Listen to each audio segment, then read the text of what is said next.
Rahubat Moisar. Welcome to OSM Vision, where our souls matter and you can ask anything. All right. Share the link. Make sure you get everyone you know to tune in, because Wu-Sabat is the future and has the answers for your liberation and your salvation. Wu-Sabat is here to help humanity. So make sure you share the link and do your part in getting the word out. Most of all, Freedom Master Teacher Dr. Malachi Z.K. York, Parnabab Yanun. Freedom Master Teacher, let's have him home so he can take us to the next level. Rahubat everyone joining. Rahubat everyone on TikTok. Rahubat. Okay, let's have a look at the questions. We're going to get straight into it. Mabdel Basir, if I'm pronouncing your name correctly, Rahubat, just wanted to know the historical significance of Sudan. I mean, that's a very broad question, but Sudan was referred to as the outer garden because, when the biblical accounts are talking about, Adam and Eve being in the garden, the word garden is coming from Gan. Okay, Gan was the enclosed garden because, again, it's an experiment. It was an experiment where the elders were watching these two children to see their nature, to groom them, because when we get to the Adam that most people know about, which is the Adam of 49,000 years ago, not the Adamites of 6,000 years ago, that was Adam referred to as Nikeba, tribal leader for Eve, and the Adam that was her mate, or they were being groomed in the garden, because they took the DNA or the genetics from Ptah and Anath, which were the parents of Eve, and then you had Atum, which was Adam's parents, okay, and they took their genes. One was more disagreeable, so the Adam Kadmon was supposed to be more of a disagreeable nature because his lineage from his father were tying back to the Hindus. And then you had Ptah and Anath, who were the Ptahites, or her genetics, her genes came from by way of the African, and they were trying to bring the passive genes with the more aggressive genes to have a balance. So the elders were watching them in the enclosed garden known as Gan, and the outer garden, or everywhere else outside of that controlled environment, was referred to as Saudi, which you're calling Sudan. So they took them and placed them eastward. That's why it was in a place that was originally called Becca, which became Mecca, where today you have, Mecca. It's important to realize that there were different Adam and Eves because these were different experiments to continuously try to improve them. So they were supposed to be watched and not to have sexual encounters until a particular time under the science of, nature, and the elders knew when. But Eve got beguiled, and as the story goes, obviously they had sex, which was something that they weren't supposed to do. And when they were found out, they tried to lie and hide, and fig leaves, and tried to cover themselves up from the shame. But as it goes, their eyes were open to know the truth, which, the so-called serpent told them they would know if they ate of the fruit that they were not supposed to. But to answer your question, yeah, Sudan was that area outside of Gan. The planet changed in terms of the landmass over time, because originally, the continent and the landmass was all one. We have a caller already, so we're gonna take that call. And yes, Saket Ra, thanks for your contribution. Caller, what's your name, where are you calling from, and what's your question, please? My name is Kerith Muir from Jamaica. Rahubat. Go ahead. Yes, Rahubat. Rahubat. Okay, so my question is, human beings, we've gone through many stages of development. And since we're here now in the most, well, not the most highly developed time, because there were ancient civilizations that were very advanced as well. But in this time specifically, are there otherworldly beings that telepathically influence certain human beings to do things? Because I'm wondering if, like, for instance, there was a movie named Metropolis that was released in 1927, and it was directed or created by Fritz Lang. Could it be possible that there are certain otherworldly beings that influenced him to make that movie because they're trying to open up the human mind towards the supernatural? So in that sense, do human beings get influenced by otherworldly beings telepathically to do things? Yes. I know you kind of went around a bit, but yes, human beings are able to be influenced by different beings that vibrate on different vibrations and frequency and on different realms, as well as within this physical material world. And this is why when we refer to you as being an electromagnetic semiconductor, it's because you're able to receive and transmit. Okay, you have a radio in your head. This is why you hear voices, and you can pick up vibrations and frequencies which can affect you. When people say they're thinking, you're receiving thoughts, and that's without wires. Even though today we take it for granted when we're using like remote controls of our televisions, which is using infrared, or when we're connecting to the, our local network, we say Wi-Fi, we're using wireless communication. So that should explain to you that you're able to receive and send messages. And these messages can come from all the way from the ninth realm or abode, cosmically. And this is one of the things that Nikola Tesla, as a scientist, was working on. He was able to have interstellar communication. And you do have beings that telepathically influence you. We teach you in Wu-Sabat that you have higher senses.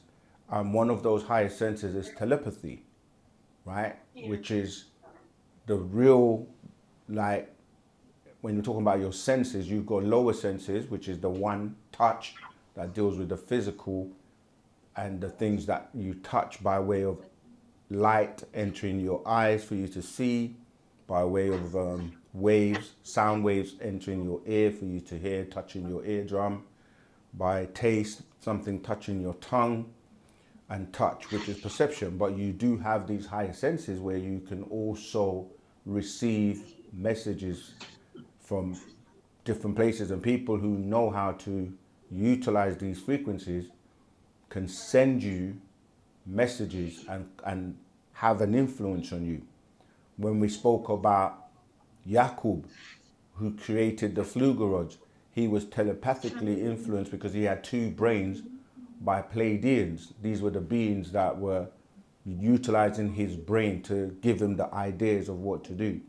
You see, so yes, there are many beings. I think I missed that part. You said they influenced Yakub? Tua, yes. They influenced him to graft the Flugerod.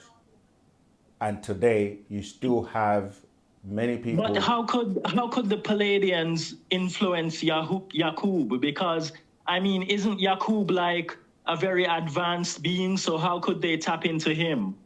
Well, when you say an advanced being, it is based on your mind, right? So you yourself have a brain, and you can also receive messages that will be telepathically influenced. You can have, someone who knows what they're doing, like an illusionist, can send suggestions and messages to hypnotize you, for example. So it's not about how smart you are, it's the fact that your brain can be utilized by somebody who knows how to send you frequencies, and you can react on those frequencies. When you're receiving thoughts, where are the thoughts coming from? Yes, that's a good question. Right. So yes, it is very possible, and many people that have been abducted or had encounters with extraterrestrials have relayed messages like, I could hear them, they were speaking to me telepathically, or they stopped me from being able to move, or they were able to do things that, were controlling me, and I had no control over it.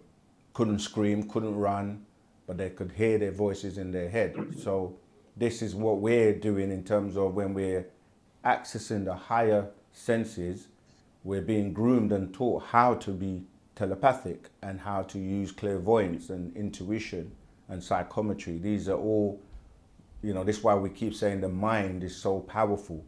And we recommend everyone to read the Mind Scroll, because once you understand how you can block frequencies, even when you look at the story of the Anunnaki, they were controlling the people so that they would do the work that they wanted them to do, until when Nimrod, he was able to go to his father Cush in Africa to learn the language of Misbatia, our language, which was able to then block those frequencies that were being emitted or transmitted from Nibiru to affect the people. And when he came and taught them Misbatia or Nuapic, they were able to block the frequencies and were now able to use their own mind and work together, and they were able to build and do anything that it tells you in Genesis 11 that was possible.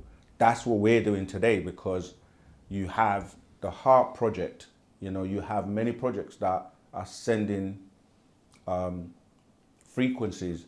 In fact, let me pull up the Heart Project, because many people are not familiar with it. It can be used to Before you control. go into the Heart Project, can you tell me, so the Earth and human beings, are we vastly famous among other beings throughout the universe? It depends on what you mean by famous.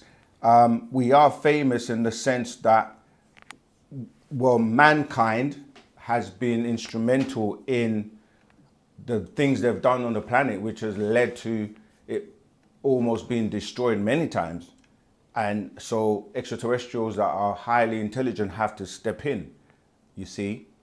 And so we're famous, but for the wrong reasons, for really being manifestation, or we're infesting the planet by polluting the waters, destroying the trees and nature, and, polluting the rivers with like plastics, and even down to wars and using atomic weapons and things like that. So we're famous in that regard, but the ones that are really responsible, as in the Nagaru race, by way of our extraterrestrial, in particular Panda Babyanun, that is here to teach us so we can start to use more of our brain and start to access our higher senses, so we can be more responsible and not continue heading down the path that we are doing at the moment, which is destroying the planet.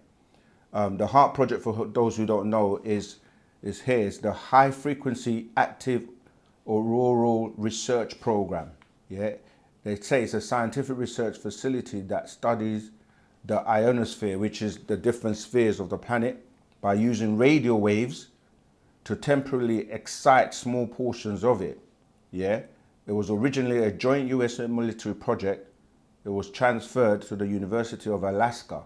Now, when you study Alaska and watch the movie, the fourth kind, it explains that Alaska is like 6 months of the year in darkness, and this is where the Anunnaki came recently in 2003, and they were abducting people, and that's shown in that movie.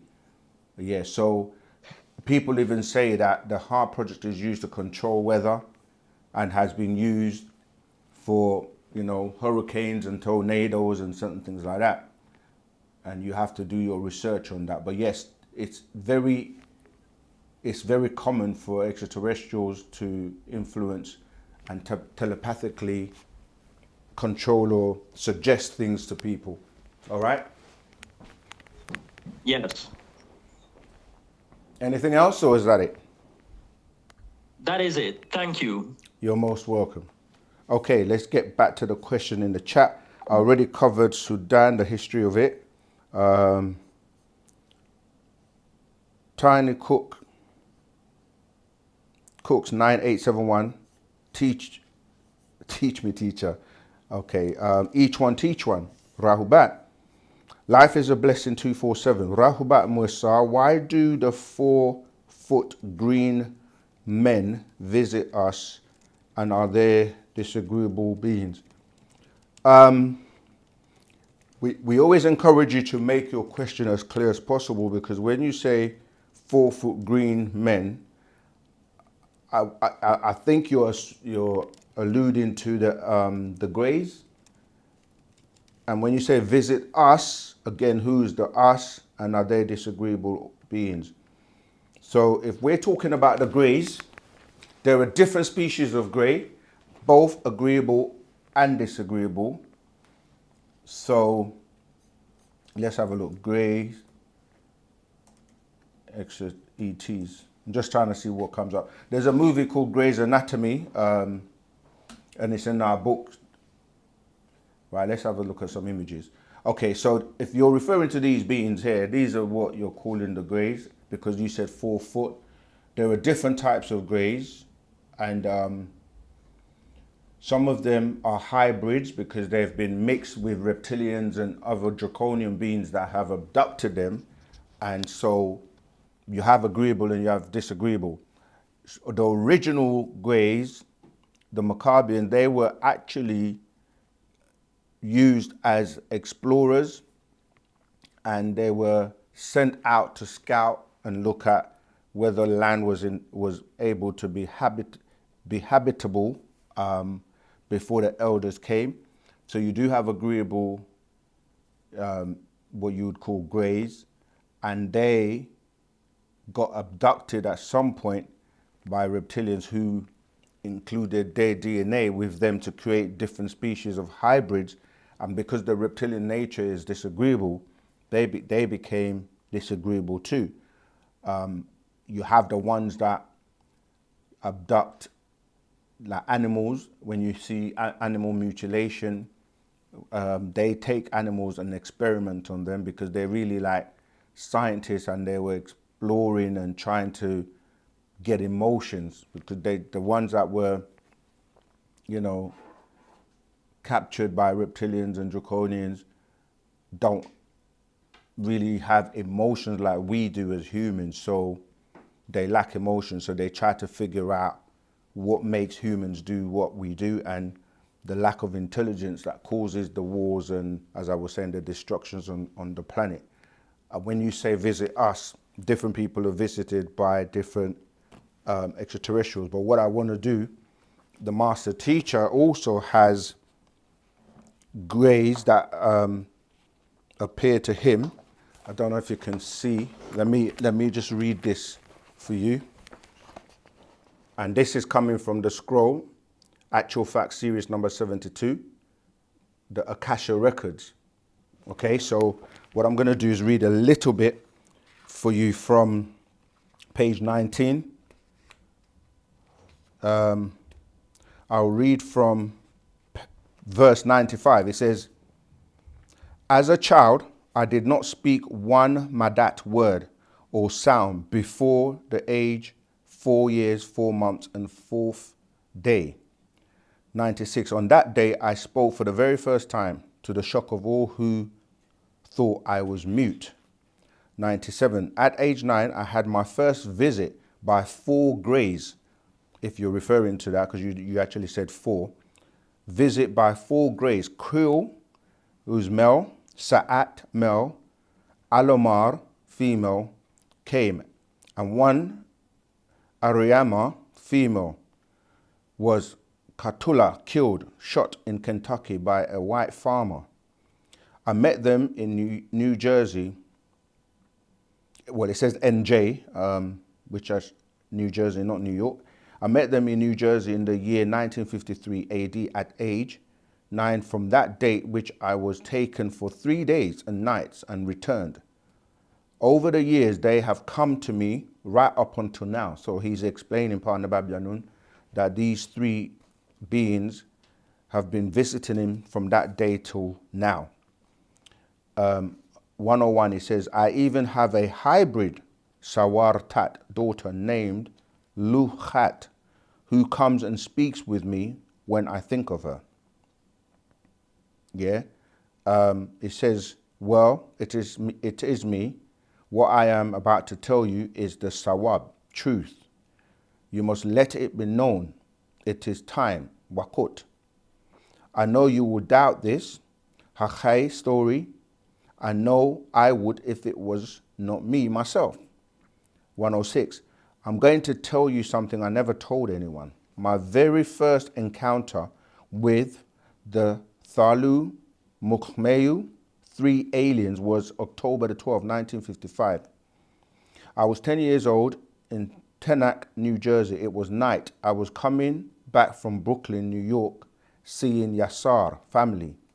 108.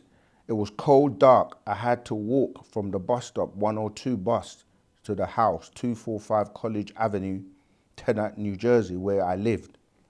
109. As I walked, I saw a bright light above me, kabadun, a craft.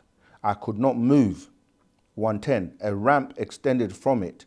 It was not very big. Then I saw what looked like a shadow of a karad, child, not bigger than I was.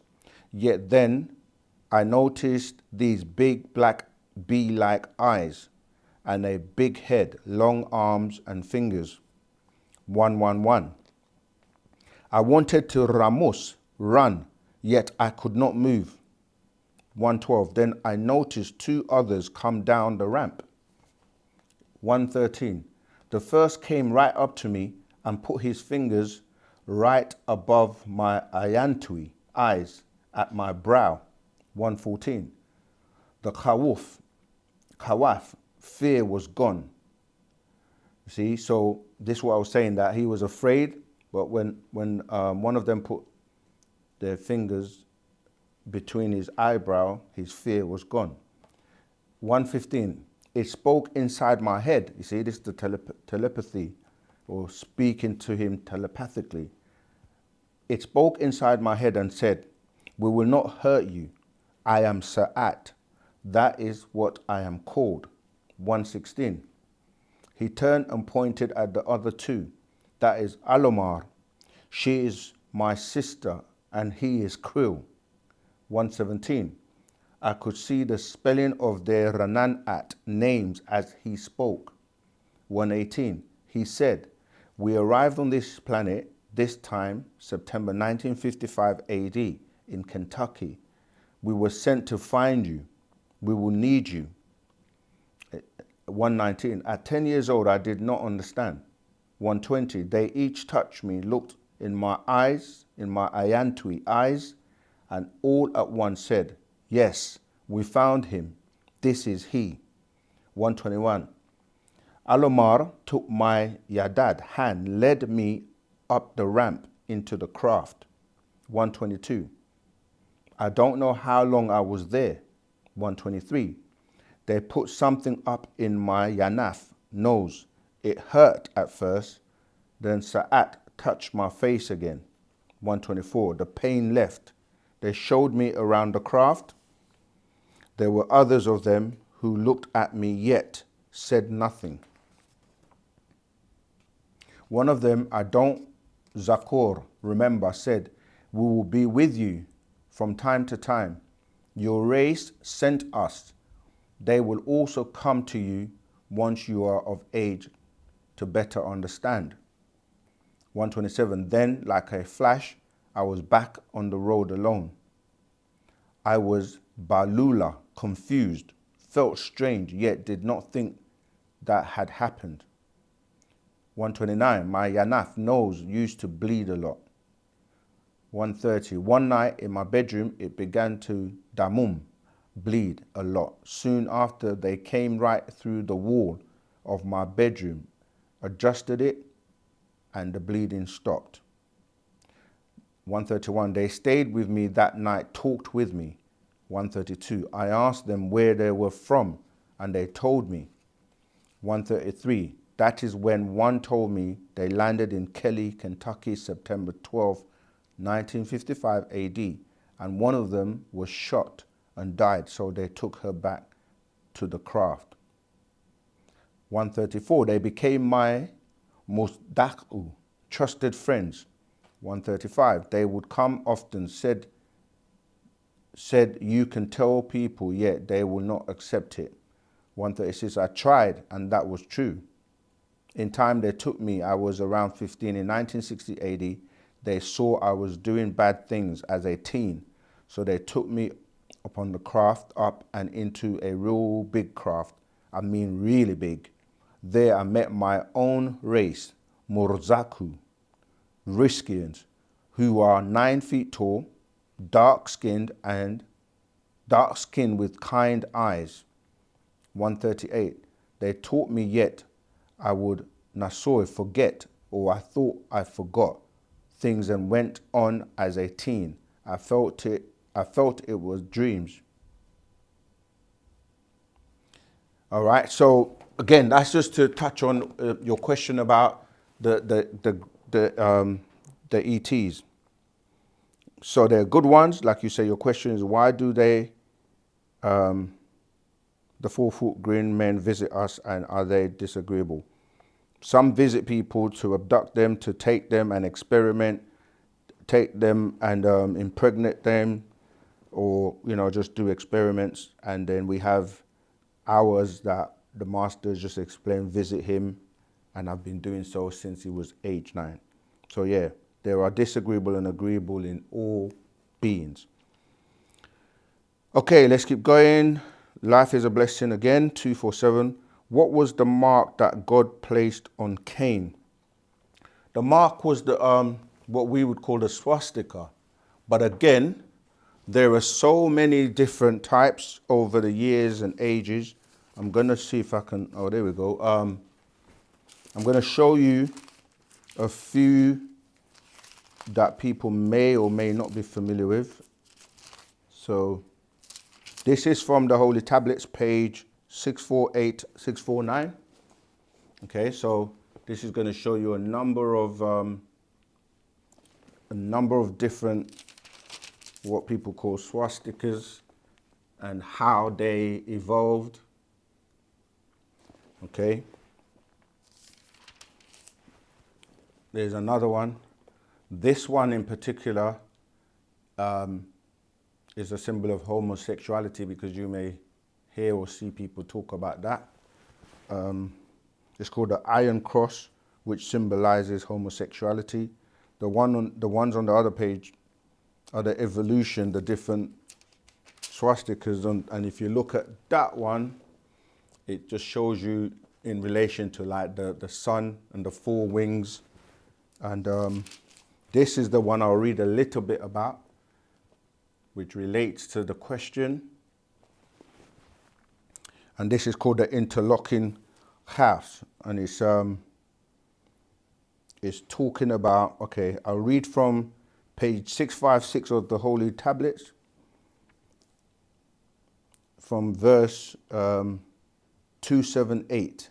It says, the interlocking calves illustrates the swastika or mark that was placed on the forehead of Cain, the coverer of truth. It said, kafir is a form of ignorance, where you get the word kafir from, right? And of the kafirs, the Dajjal, the Antichrist.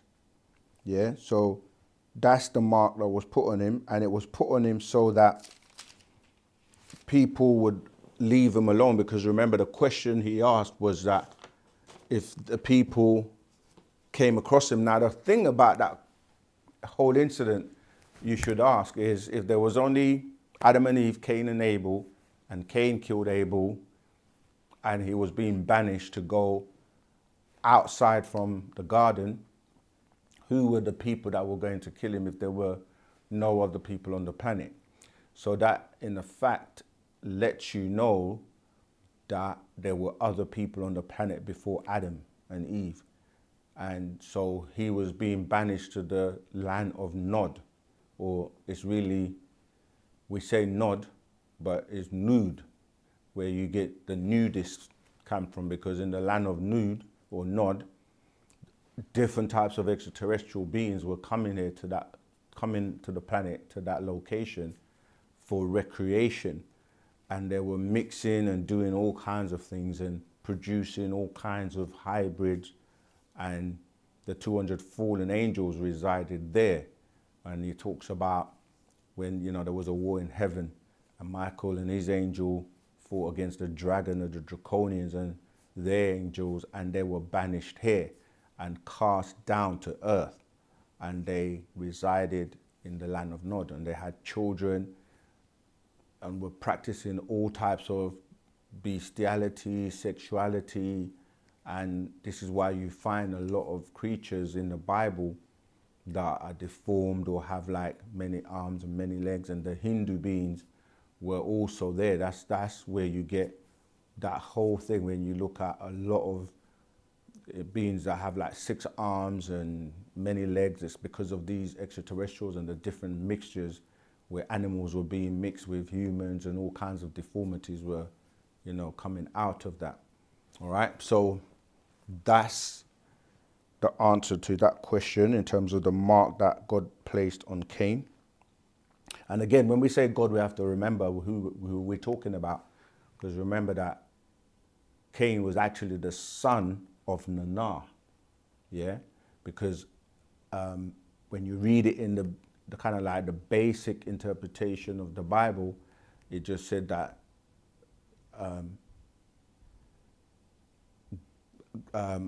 what's his name? Adam had received a son from the Lord, or Eve, shall I say, received the son from the Lord, but they don't tell you who's the Lord they're talking about, because when you start breaking down the Bible with words like Lord, Master, and names like Yahweh, Baal, Yahuwah, these are different beings, different characters, okay? All right, let's keep going. Pharaoh 818, Rahubat, can we send our Ashok to our clan father Jimmy Cliff, and can we speak science about him crossing over, and of how to become an ancestor? The Harder They Come was my favorite movie. Yes, absolutely. Our, elder Jimmy Cliff was a proud Nuapian. You can find him wearing the crown with the Angtui. He performed on the land on Tamaray. He loved the master teacher. And yes, we do send our Ashok, divine love, to him, and ask that his journey home, his transition and translation is smooth. And he was, the movie The Harder They Come was what he was originally really known for, but also the soundtrack from the movie. And he was a very prominent artist, singing good music. Yeah, and once we cross over, we don't, as you say, we don't die, or the word that's used as if it's the end, because energy does not die. You can only translate, transform. And when you're on the other side, you become an ancestor, and you can help and guide others from the other side. So yes, that's our elder Jimmy Cliff, who passed away yesterday at the age of 81. Much shook to him, and may he continue to, yeah, as you say, help us and work with us from the other side as an elder. All right, let's go on. Exposed you, Rahubat. Life is a blessing again, 247. When we're reincarnated, do we come back to the bloodlines of both parents or just our father's bloodline, since our souls comes from our father's side? When you come back here, you're composed of the elements and the environment that you're in. So, you know, you're composed of the ether, you're composed of your physical body, and the DNA and the genetics will come from your bloodline, from both sides. And but to be in this environment, in the physical, in this material plane, you do need to have or be composed of the elements. And the bloodline could be from both your mum or your father, or both, depending on the parents that come together to bring you forth, you see. And so your question is, yeah, it's both. So you're composed of the soul, the spirit, the ethers, and the elements that surround the environment which you're going to be in. All right, so that includes all the elements from the ground. So that would be your skin suit is composed of the elements from the ground. Your mother, when she's pregnant, she breathes in the air, which has tiny particles and dust of the ground. That's where they get the concept of God taking the mud to form a man. It wasn't like that. It's more the elements that are in the atmosphere. That females, when they're pregnant, they have a lot of sinus problems with, you know, with their nose and stuff. They're taking in the dust of the ground. We always breathe in the dust of the ground, which then gets attracted to that pure soul or the spirit, because it attracts that bacteria. It's like a magnetic force, which is why I said you're like a electromagnetic semiconductor, where you're pulling things towards you. Centrifugal and centripetal forces, the attraction and you know, you pull and you push. The pulsating of in and out, you see this up and down, in and out, as above, so below. So yes, you do take on the elements of your parents, or the DNA of both your parents. This is from Felicia Crosby, do we do Shabbat, and when and what days? Shabbat is really, as we say, people say the Sabbath. It's a religious practice. We, Musbatu, live our culture. So we don't really subscribe to the Abrahamic religions and the Sabbath and those things that we practiced when we were going through the schools of religion. Okay? We do have our own rituals, and we do have, you know, ways of giving reverence, performing certain rituals. Nothing to do with any kind of Abrahamic or religious practices. It's our culture within Wu-Sabat. And that's what we need to be practicing and learning, so that you can be upgraded or connect with our ancestors, the Salafu, your Salafu, and the elders, the overseers, Parnatharu, the overseers. So we need to connect with them and align with them. And by way of the chants and the things that we do, we connect with them. So people that still want to remain within the confines of religion may still practice and do those things, but they're holding themselves back, because we have to recognize, you know, what the Sabbath was and what it came about, how it came about by way of Abrahamic religion. So no, we don't, not in that sense. But as we've moved on in the different schools, some people get stuck in the different schools and they want to continue doing, the things that we did in religion, but really on the Wu-Sabat, you should be moving on to doing the things within our culture. All right. Life is a blessing 247 again. Is Anu female, or is there no such thing as gender on the highest vibrational level? You're asking a number of questions in one. The first one is that Anu is a title that was held by male, and just means the highest. Okay, so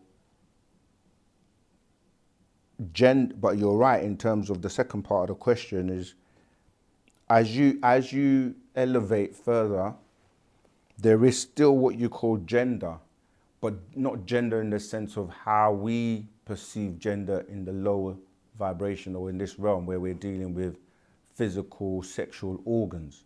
No, there's energy, as in feminine energy, and there's masculine energy.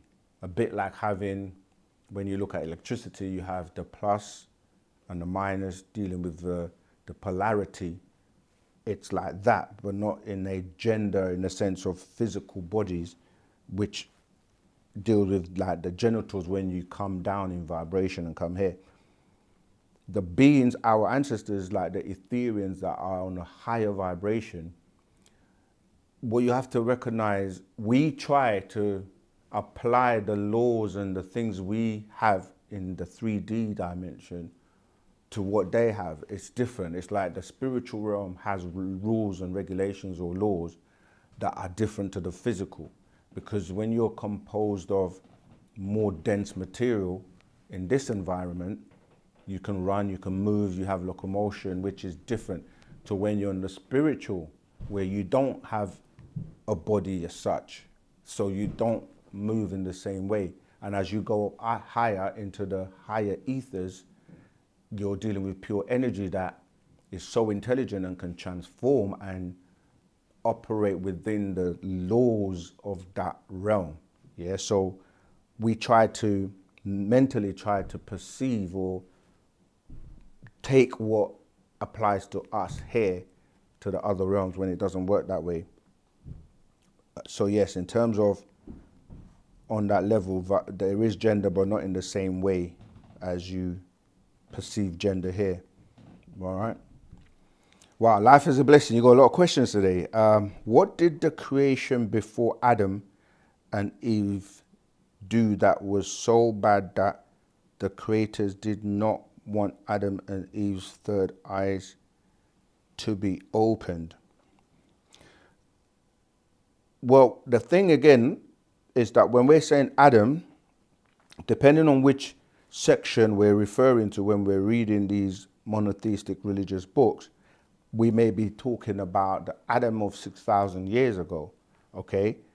And they were maimed, and it wasn't so much of what did they do that was so bad, it was a graftation that was done specifically for a purpose, which was to create a source of food for the Pleiadians. So they weren't supposed to be able to, it's like when you look at when you're breeding animals today, like for food, like whether it's cows or chickens or whatever, they just bred for food. They're not really supposed to be thinking for themselves. They're just a food source.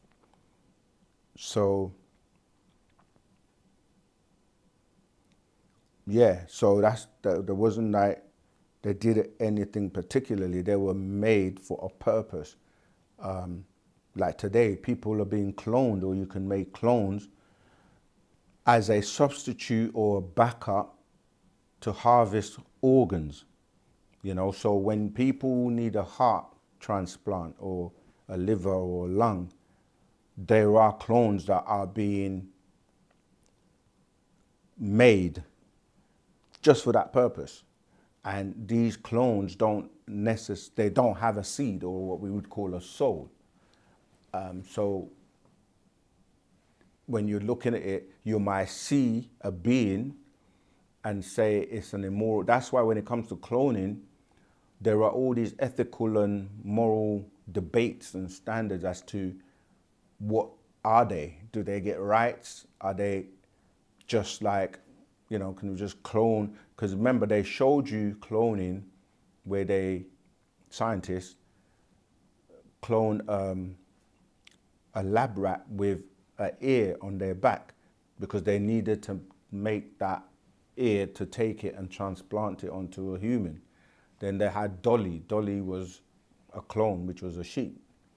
And so when it moved to human cloning, there's all this well, there were, but if you go back and look at people like Rael and Clone Aid, right? These were, in fact, let me see if I can find, yeah, because sometimes when we say these things, we have to give you references to go and look at, right? If you search clone, and this is a long time ago, and it's been advanced a lot since. Right, look at this. Clone Aid is a company founded in 1997 by Rael. I just mentioned him. He's in the Holy Tablets as well. I'll see if I can find a picture of him in a minute. And remember the time period we're talking about. Sometimes you want to find something and you get it straight away, and other times I'll come back to that. But let me carry on. Rael was the leader of the Raelian movement that claimed to have created the first human clone in 2002, okay? A baby named Eve. However, these claims were met with widespread skepticism from the scientific community, as CloneAid was unable to provide any verifiable independent proof. So that's what they said. If we look at the images, you see, this is the picture of him here, and the company CloneAid. CloneAid, and they kind of like went on the ground, and other companies were also participated in different countries in terms of cloning. Cloning is mentioned. In fact, let me read. I'm going to try and find a picture of Rael in the Holy Tablets, but I want to read something about cloning for you also from. It's amazing how sometimes I just pick books out randomly, and the questions that come along just seem to, well, obviously divine intervention. Let me see if I can, I'm going to read you something on cloning.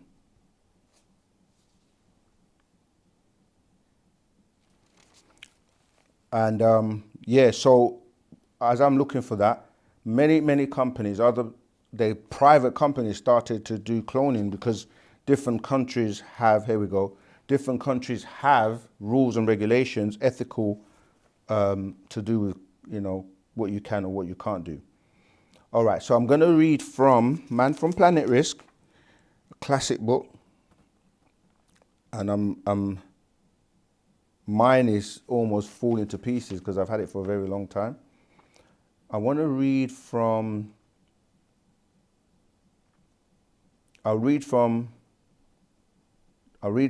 page 8. It says, another thing I should mention while on the topic of genetic is, have you ever been walking down the street and see someone, a complete stranger to you, not your sister or brother, not even a distant relative, and he or she looks just like your Uncle John, Cousin Mary, or even your mother, and your first reaction is to do a double take? That person laughs, talks, or even looks like someone you knew from long ago. Of course, your next reaction is to walk up to the person and say, you look familiar. Haven't I seen you someplace before? Or you have called someone from a distance. You call out for them and they turn around and it is not the person you thought it was. However, they look exactly like that person. And even though you realize it is not, you walk away saying, that's weird. They look just like such and such. Or have you ever noticed how some people look alike and they're not even related, like an exact replica or twin? there is a possibility that person was a clone or a duplicate. Okay, so the question is asked, what is a clone? Answer. First, let me explain to you what the word clone means. The word clone comes from the Greek word klon, for twig, shoot. According to the Illustrated Heritage Dictionary and Information Book on page 252, clone also means a group of genetically identical cells descended from a single common ancestor. One or more organisms descended asexually from a single ancestor to create a genetic duplicate of an individual organism through asexual reproduction, as by stimulating a single cell, which extends from kel, meaning to strike, cut, with derivatives referring to something broken or cut off, twig, piece of wood. So are you saying that this is how clones are made? Answer, yes. Clones are made by duplicating the genes from any one strand of DNA or one cell in the body, or you can go into the cell and destroy the nucleus, then inject another nucleus into it.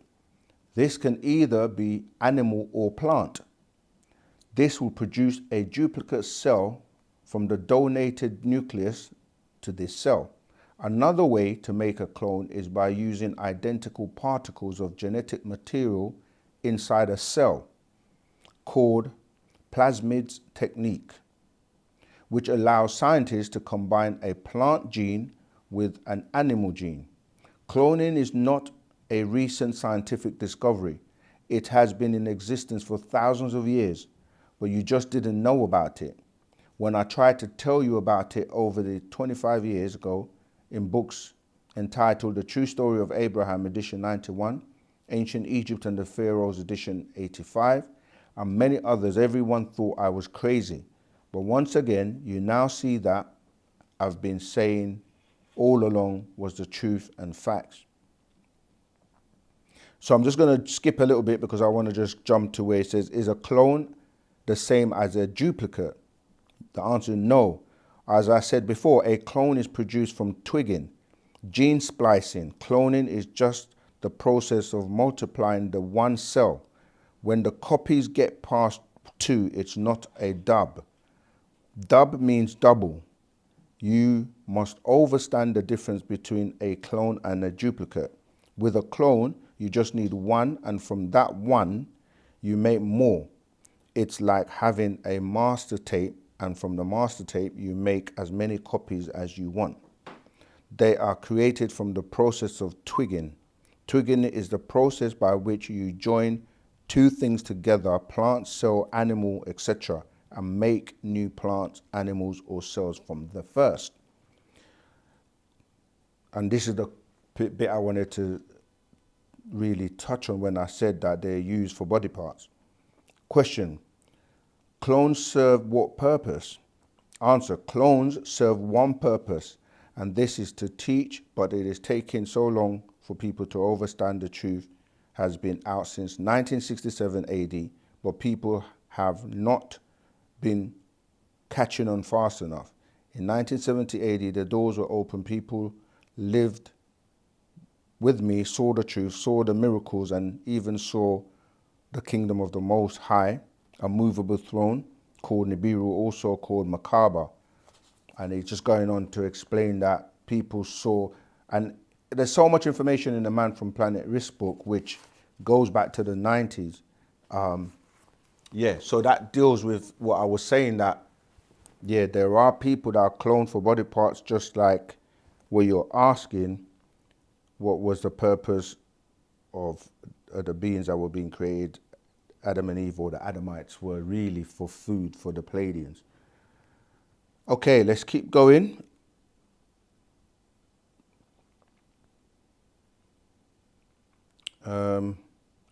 I've lost where I was, but remember, if you want to call and ask your question live, you can.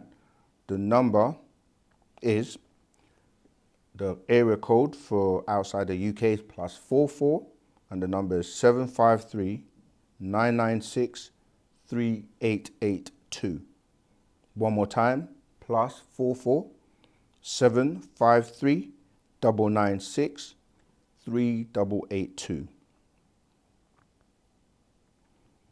All right, so let's keep going with the next question. The next question, and Rahubat, everyone joining. It's good to see you all. Let's try and get to 100. All right, so share, let everyone know we're live. Each one teach one, each one reach one. All right. So, yes, Freedom Master Nebu, Rahubat to you all. How can we help our sisters more in the community? Well, it's not just helping the sisters, we've got to help each other. And you first of all have to be in the community to help. Many people keep saying, how can we help? How can we help? Go to the United Sabians Worldwide.com website, search how can I help, and you will see the many ways you can help. But the best help you can really give is for you yourself to apply the knowledge and the information that the master teacher is teaching us to yourself so that you can become a valuable member of the community, and so that you will be in a position to be given more information that's personal to you and for you to be raised, and so that you can be the best version of yourself. People ask us what to do. We always say what to do. Become a part of a community, go to the bookstores, get to be familiarizing yourself with other people and learn from the inside out. But we tell people what to do and they don't do it anyway. So sometimes you have to realize many are called, few are chosen. Many talk and don't follow up with the walk. Some people just see it as entertainment, something else for them to do. But you have those who really want to transform themselves inside out, that want to be a part of the solution and not be a part of the problem. Because it's easy to talk. It's easy to point out the problems. It's easy to point the finger or even say, we should do this, we should do that, we should do this. But when it comes to actually doing it, coming up with solutions, being practical, working together in love and unity and building, we know who we see, because action speaks louder than words. You can talk all day, but ultimately let it be known by way of your actions. Okay? Paul Baldwin 88. Yeah, I wanted to say, Sakhet Ra, thanks again for your donation. Much love. Free Partner Babyanun, Dr. Malachi Z. York. 100%, that's an inevitability. It's going to happen. Okay, Paul Baldwin 88. Through my perception, am I the only one having an experience and everyone else is non-player characters, and that would be the same for you as well? Yes, because as you can see on that board, you are the center of your universe. All right, so nothing would exist. Yeah, remember the word uni means one, starting in the middle, and you spiral outwards. Yeah, so you start off as a tiny sperm, and you grow and grow. And as you become aware of your surroundings, everything that you see around you is equal distant away from you. So you are the center of your universe, and you can't prove anyone else's existence other than your own. The female, being the goddess who actually creates both male and female, is able to be the only one who can really say, I've grown a being, I have another being within me, as she nurtures and grows the being in her womb for 9 months, we know 12 months eventually when they come out. So yeah, you are your universe, but the thing is, when you bump into another universe, that's when you recognize someone else. But up until that point, you are only able to really confirm you. Yeah, so in answering your question, your perception and what you know is based on you being able to pinch yourself to know if you exist. Okay, there's a scroll. Is God male or female? And also the scroll, the lotus, the sacred feminine, the scroll called the lotus of by Parna Babyanun. Let me give you the correct titles. This, let me find it. It's in Nashat. You can pick it up. If it hasn't sold out, most books sell out so quickly. The Gospel of Yanun, that's what I was trying to say. The Gospel of Yanun on the Sacred Feminine. And that is actual fact number 23. The Gospel of Yanun on the Sacred Feminine. Sometimes you hear people refer to it as just the Gospel of Yanun, or yeah, but the full title is the Gospel of Yanun on the Sacred Feminine. That's the scroll number 1, and the other one is God male or female. That's actual fact number 19. The exact title is Who is God, female or male? Yeah, that's actual fact number 19. So these two will go into detail about your question, my good brother, Paul Baldwin 88.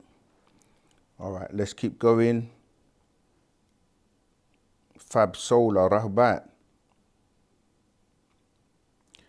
Crowd's favorite media 3385 from Pennsylvania, Rahubat. Let me just have a little sip of Miss Iris Moss. This is so good. All the minerals you need. You can get this at Nashat. Very refreshing. Absolutely essential. I mean, it's catching on. So many people are on it as well now. Okay, let's keep going. Did you guys buy this channel used to upload rap music? Yeah, like everything, it evolves. The channel started off like that, but what happened is, you know, after a while we started to upgrade and do with conversations and started doing interviews, and that's how it evolved. You can see on the board, if you haven't subscribed already, subscribe to the OSM Vision, which is now dealing with our souls matter. And you have to realize that a lot of rap, as much as it's good, it has a particular lifestyle. If it's not positive, like conscious rap, it also has a lot of, you know, disagreeable negativity to it. So we had to evolve like anything else. So you still find some of the older videos, especially the ones that had a lot of views. But yeah, we've metamorphosized into our souls matter, dealing with these truths of Wu-Sabat. Okay, next question. Did you ever see the ancient map? And what do you think about it, about the flat earth and all the planets is really islands? I think we've addressed this question so many times, and that's in the realm of belief, because, well, there's misinterpretation, misinformation, and belief. I've explained on a number of videos about when you use the terms in English, flat earth, when we break things down, we go into detail. So when you say something is flat, this is what we call flat. And when you're talking about the earth as being the land, it's not flat. So that debunks that straight away, because you have mountains and hills, and when you go deep into the seas. So there is no flat earth. There may be roads that you walk on where they've actually taken, they've tarred and made roads and flattened them, but that's done manually by machinery. So there is no flat earth.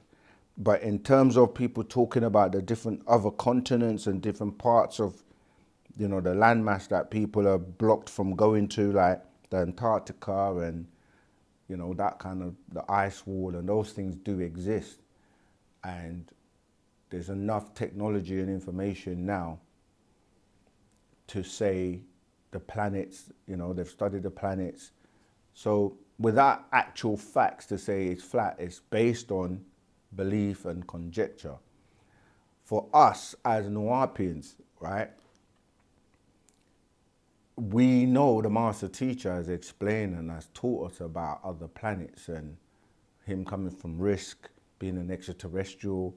Many people have seen crafts, have been taken on crafts and taken away outside the planet, looking down. People that can remote view, astral project, have been able to do these things. So they're able to present information based on their actual experience. So when you're trying to prove or substantiate something, there are 3 ways that you can do that: by evidence, by reason, and by experience. Experience is the best teacher. I just read where the master talked about being taken on a craft and shown many things. I'm going to pause because we have a call. Rahubat, or greetings. Caller, what's your name, where you're calling from, and what's your question, please? Rahubat, Q, calling from the United States.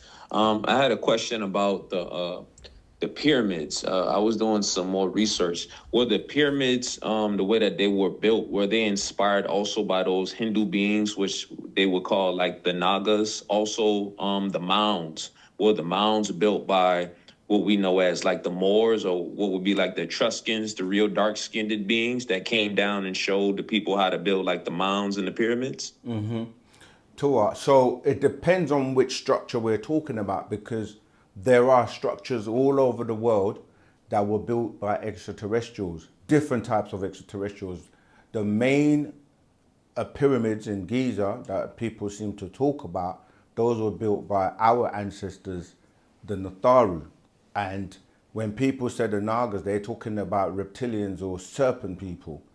And so you had Hindu beings and other beings also that were building structures. Many, many extraterrestrials were using the planet with the knowledge of the ley lines and the energy points on the planet. So they built structures for various things. Even when you're dealing with Coral Castle, or when you go into South America where Enki was building a lot of structures. Even in Sudan, you have many, many pyramids. There are pyramids underwater, and if you follow the trajectory of where most of these, some of them were abandoned projects, so they're left ruined because of wars or many things that were taking place. So there are many structures around the globe, around the planet, built by Hindu beings, built by our ancestors as the Natharu in ancient Egypt, and built by the Anunnaki. And you also had like Pleiadians and other people that built structures. This is why sometimes, no matter where you go on the planet, you're going to find some type of ancient structure that was built with the assistance and help of the inhabitants, but being instructed by extraterrestrials.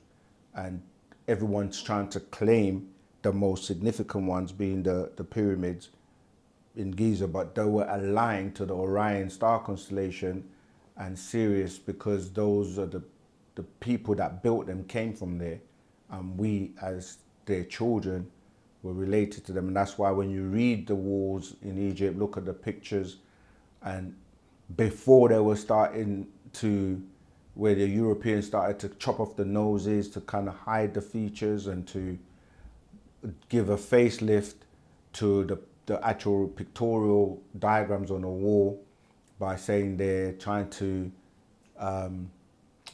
what's the word? They're trying to keep them alive, but they repainted a lot of things. But it's clear it's on the walls of Egypt. Whitewash. Yes, thank you. So yes, that's what that sort of taking place. Does that help? Okay. Yeah, that answers it. Also, too, with those how we say what the Hindu beings or those Nagas, they also brought down, you would say, what, that reptilian worship with them also, because I noticed when you go to like South America, what Teotihuacan, all these gods, they have like these reptilian inspirations all the way to Tutankhamun in Egypt, which is originally Kemet, when he has the reptilian on the crown. Was Yeah. that them influencing with that reptilian worship or DNA that they carried also too, and then mixing it in with the culture? Absolutely, because the thing is, when people hear the word reptilian, they forget that snakes are reptilian and we are reptilians. We're tied into that because we live in water and we can't do without water. We have to drink water to hydrate. We have to bathe, take showers and baths, and we like to go swimming and go to the beach. And we breathe water as a form of air, which is dealing with, oxygen. The O is dealing with oxygen. Hydrogen is a part of that. So what it is, if you look at the ancient Egyptian pharaohs, they knew that the snake wasn't a bad thing because the serum from the snake was used in medicinal purposes. Until this day, you look at the medical symbol, it has the two snakes. Yeah, so what they've done is taken the story of the beings that understood the science. They tell you the story in the Bible of, Aaron and Moses with the snake when they went into Egypt and they were able to throw the staff down and turn it into a snake. But they made the snake a bad thing by calling it a serpent in the garden that was speaking to Eve. And people started to fear snakes, but it wasn't, the word was not snake. The word is a whisper or a whisperer, somebody that was speaking with a hiss. And that was really dealing with our ancestors as Ningish Zida. But as it went to other cultures where you're now dealing with these draconian beings, the dragon beings that came from Draco, they came and they landed in Bali in India, and these beings are the ones that they started to call, as you said, that whole myth came from that, the reptilians and the beings that they look like reptiles, but if you look in the holy tablets again, you talk about the dragon people, which ties into the Dogons, and as you say, yeah, there's the Hindu beings that came down way before, the biblical accounts of the biblical story. So yes, you're right. Again, it's how they distort the truth and make it into something that it's not, because even though we are reptilian, there are different types of reptilians.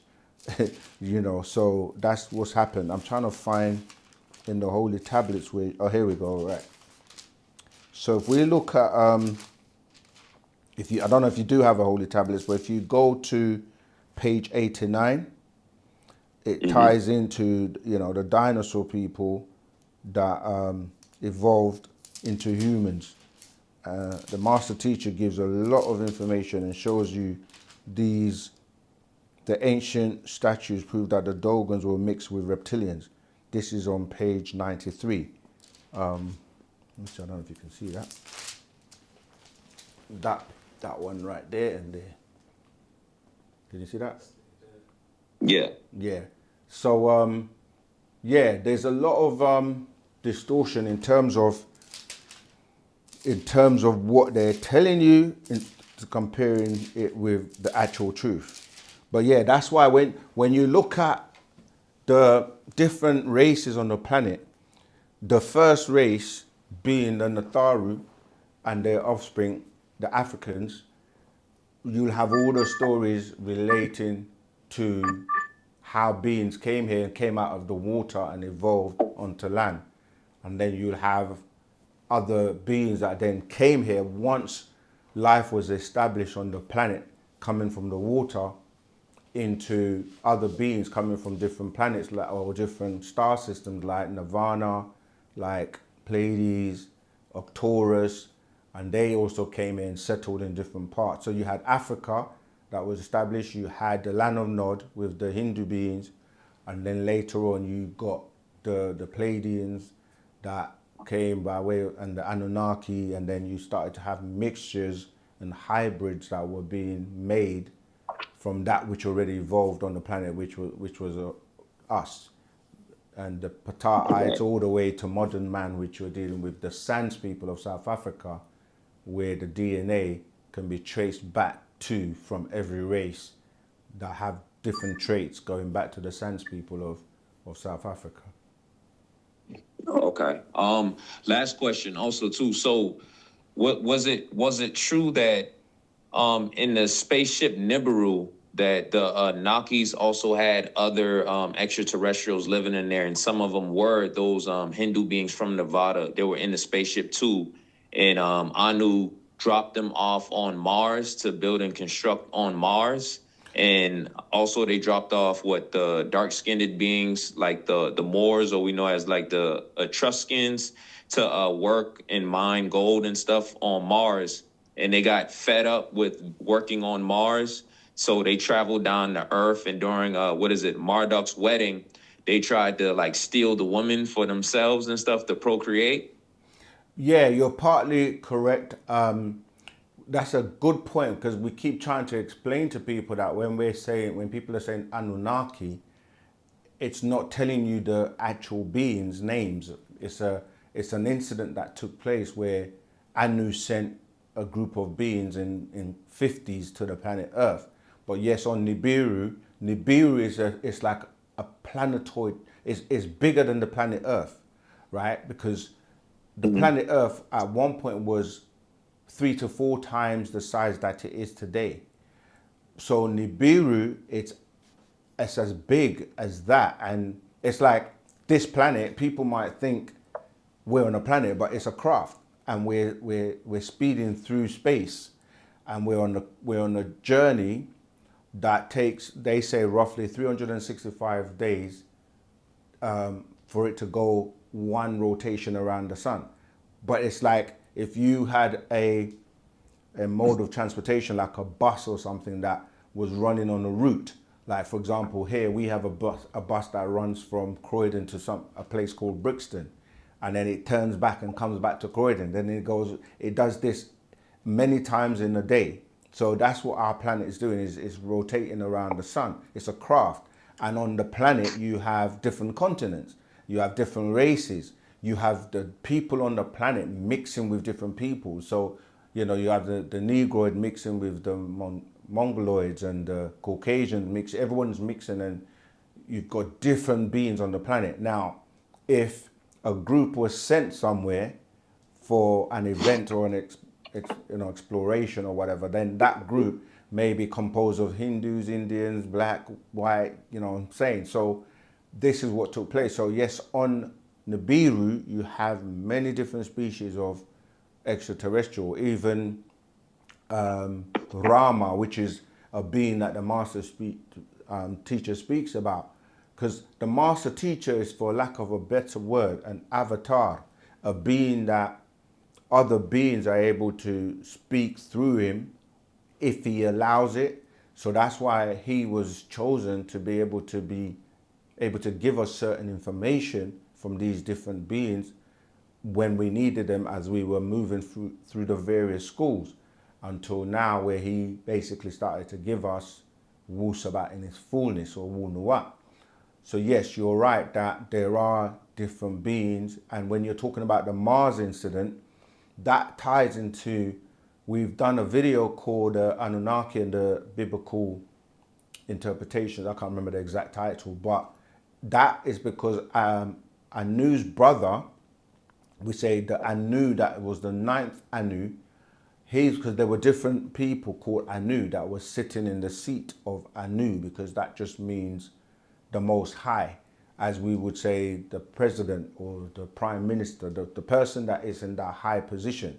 And his brother Him Alalu, and his brother fought, right? Each other for whoever exactly, was going to be the yeah, leader. And the brother Alalu, lost and was yeah, banished to Alalu, Mars. that's right. Alalu lost, and then he was going to be sentenced to death, and he ran away, and like you say, he built, structures on Mars, and came to the planet Earth, and Enki was already here, who is obviously the son of Anu, and they tried to make peace.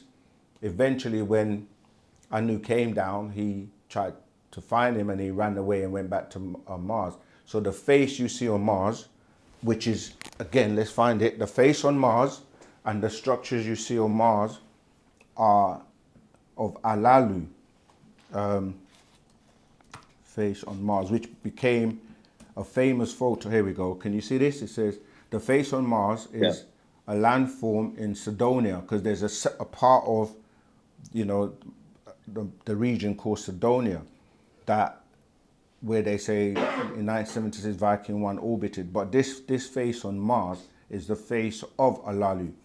And there's other structures of his wife as well, because he built structures on there before he passed away.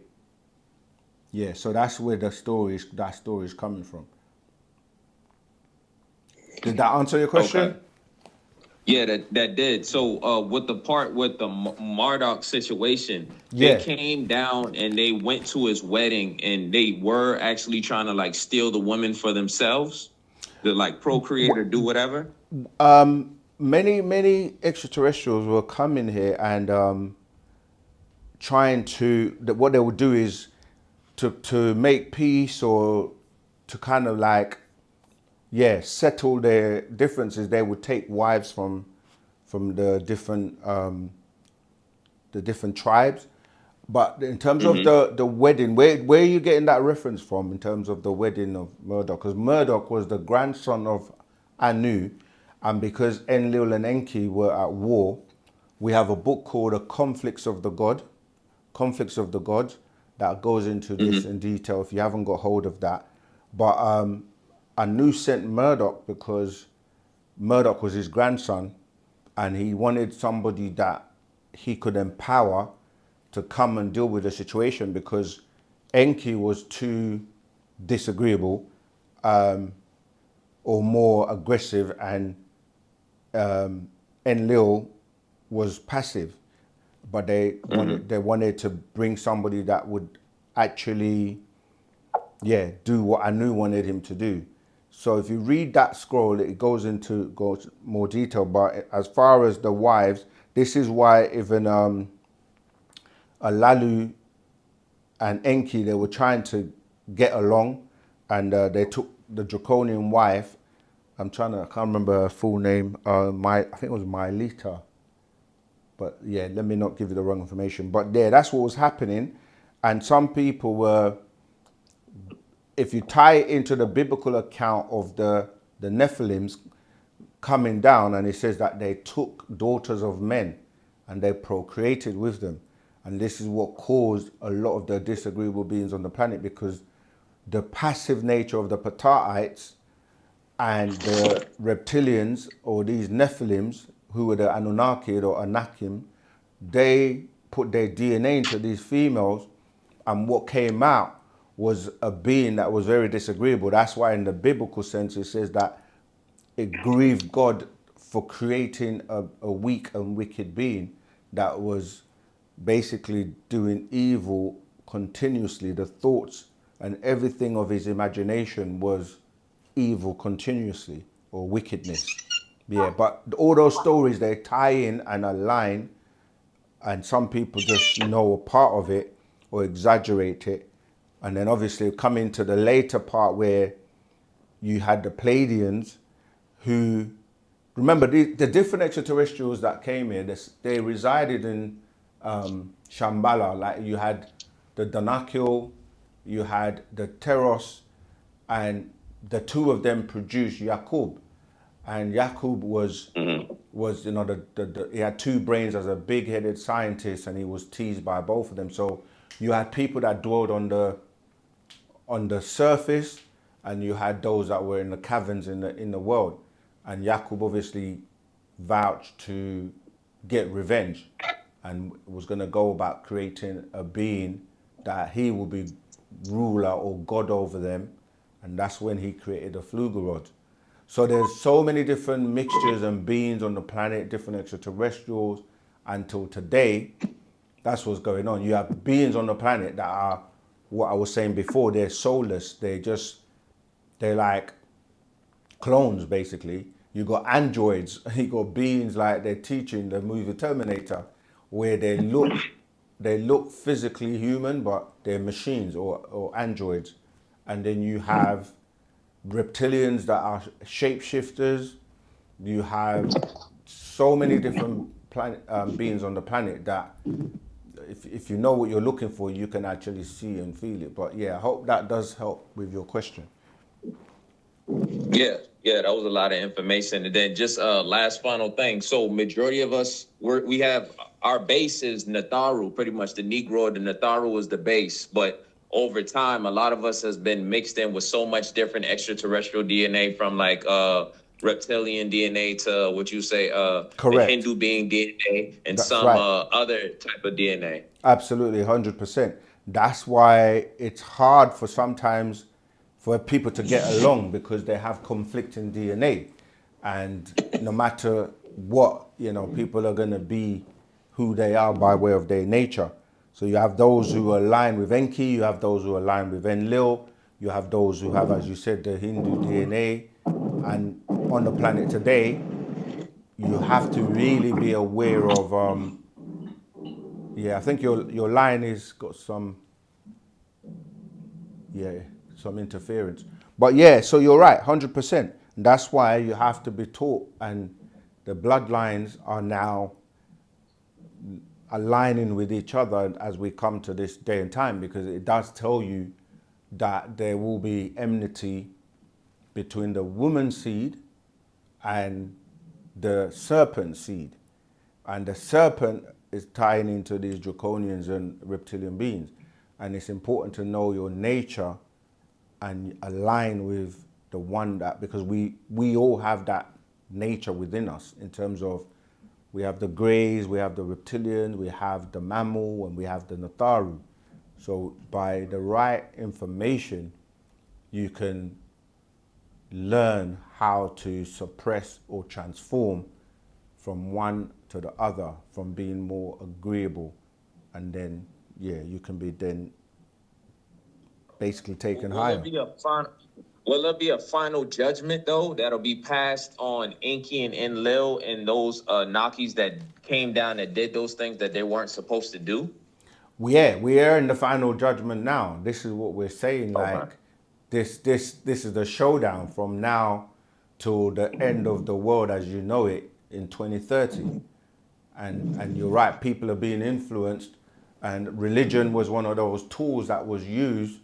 But now most people, that their DNA is waking up, because we are in the day and time where you have to evolve in terms of your conscious being.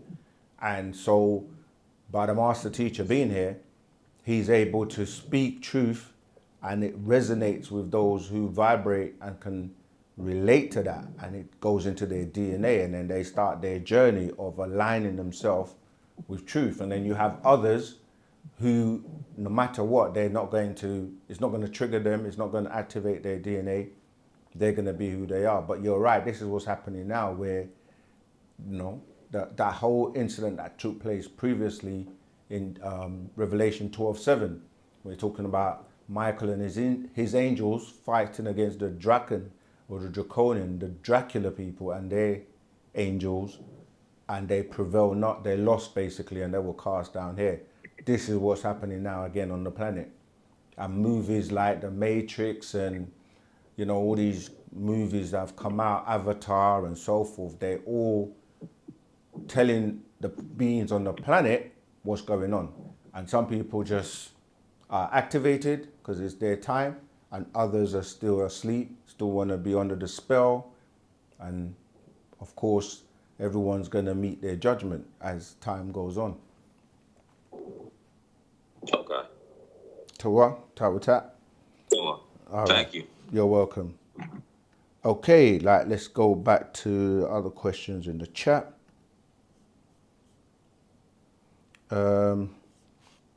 Did you ever see the ancient map, and what do you think about it? Oh yeah, we covered that. Was dealing with the flat Earth. Okay, Paul Baldwin. I lost 2 sons, a mum, and a brother. Is the energy that operated their vessels able to contact me, or is it their energy gone on to have experiences? When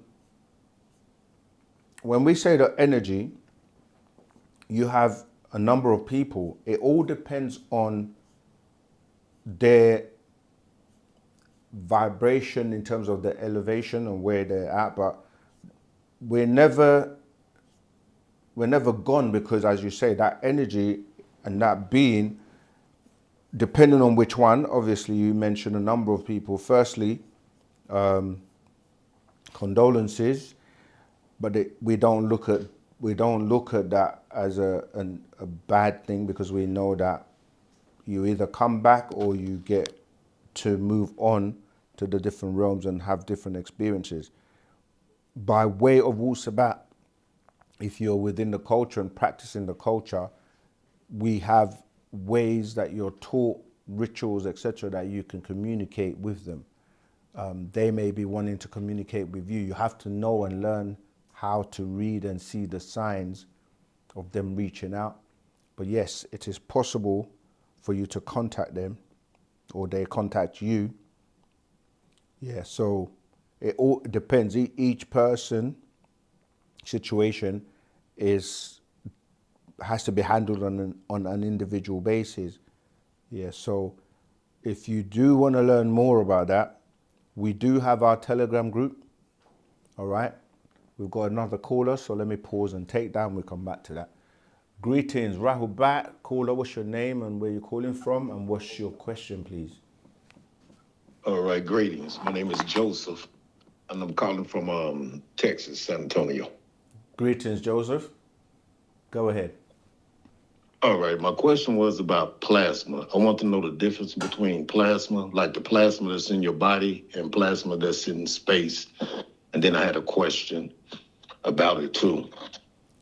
I want to know if a person donated plasma on the regular, could it damage their mind, body, soul, or spirit? And that was my question.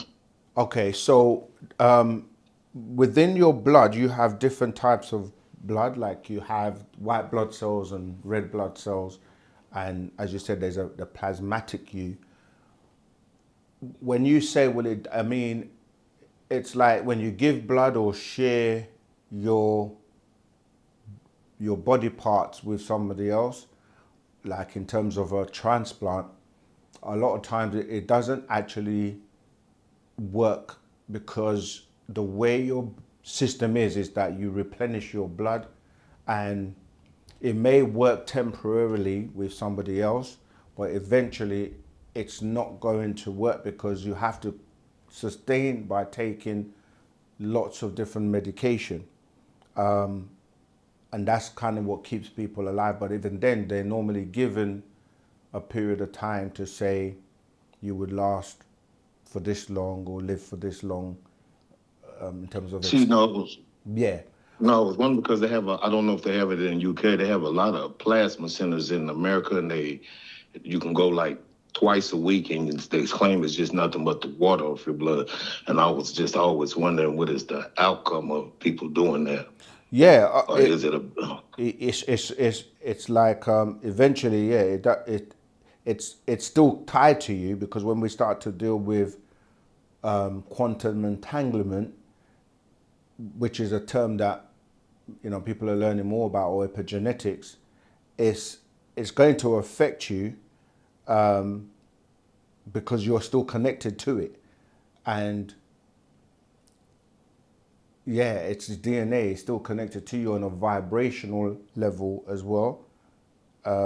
So can it affect your, besides your body, can it affect your spirit, your soul, or anything? Exactly, because they're all intertwined. Okay. Yeah, it's like blood. A lot of people say give blood and give blood. They have all these blood banks and give blood, and there are sinister motives behind it, because you do have what we're talking about, where you have a lot of vampires that drink and subsist off of the blood, and sometimes blood is taken even without your consent when you go for blood test, because you think about, you only need a drop of blood to look at on a microscope, yeah, to see, and to see what's going on in the blood. But a lot of the times you're given jars this like big, and you see blood banks everywhere. But yeah, so there is the the time where people are like, yeah, I'm helping to save somebody's life, but yeah, it always changes, because as I said, your blood gets replenished. What's the other part of your question? That was mainly it. That was it. To know the difference. And what's the difference between the plasma that was in your body and like the plasma that's in space? Yes. Are they similar or not? Yeah. So when you start to study your blood, like I said, you've got the red blood cells and the white blood cells. And they will say the white ones are the liquid, or the more like the it's not seen as blood, because people think blood is only red, but that's not even the color of blood. It's just that when blood touches oxygen, when it comes out of you, it changes color. All right, I got it. That was my question. I appreciate it. That's kind of what I figured too. No problem. Now, chakal, as we say in our language, tawat wadu. All right, well, I do. Thank you. Okay, where was I again? Oh yeah, we covered that, ancient maps. Okay, covered the yeah, so the brother Paul, I was saying that we actually have books like Soul, Spirit, the 30 Spirits, Soulmate.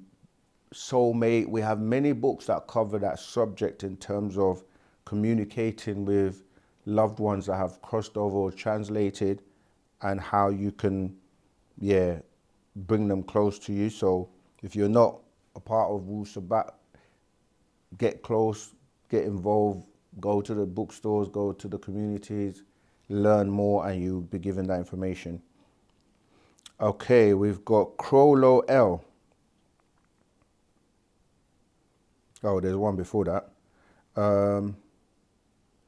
This is from Sonny Fro. Rahubat, Ashok student teacher Saken. I have a question till next live. It's on personal growth. I understand we are sexual beings, but I'm wondering why I'm so took over by those thoughts, and because you have to learn discipline and learn ways and how to control yourself. Obviously, I don't know your personal circumstances or age and what you're around, what you're doing. But yeah, like anything else, it's all mental first. You can control and be disciplined by way of certain practices, and you should be able to channel that energy, okay, into something else, to take your mind off of it. But obviously, we would have to speak on a more personal or one-to-one basis. But yeah, like, you have to remember that everything is mental, and your mind can influence you to do things if you allow it. And there are ways of channeling that energy into other things, all right? But we can talk about that, Sonifro. Crollo L. Is winter a man-made creation, or is it part of nature's natural cycles? I mean, we use the terms winter, but really there were only ever two seasons which related to the nature of the planet. And the planet as we know it today is not the same way that it was previously. Remember, after the accident, or many accidents with like meteorite showers and the crash of Nibiru, there were originally only two seasons, summer and winter. And that was because the planet had to be cooled, okay? Until this day, what people are calling night and day. And people say 24 hours in a day, but they're really 12 hours.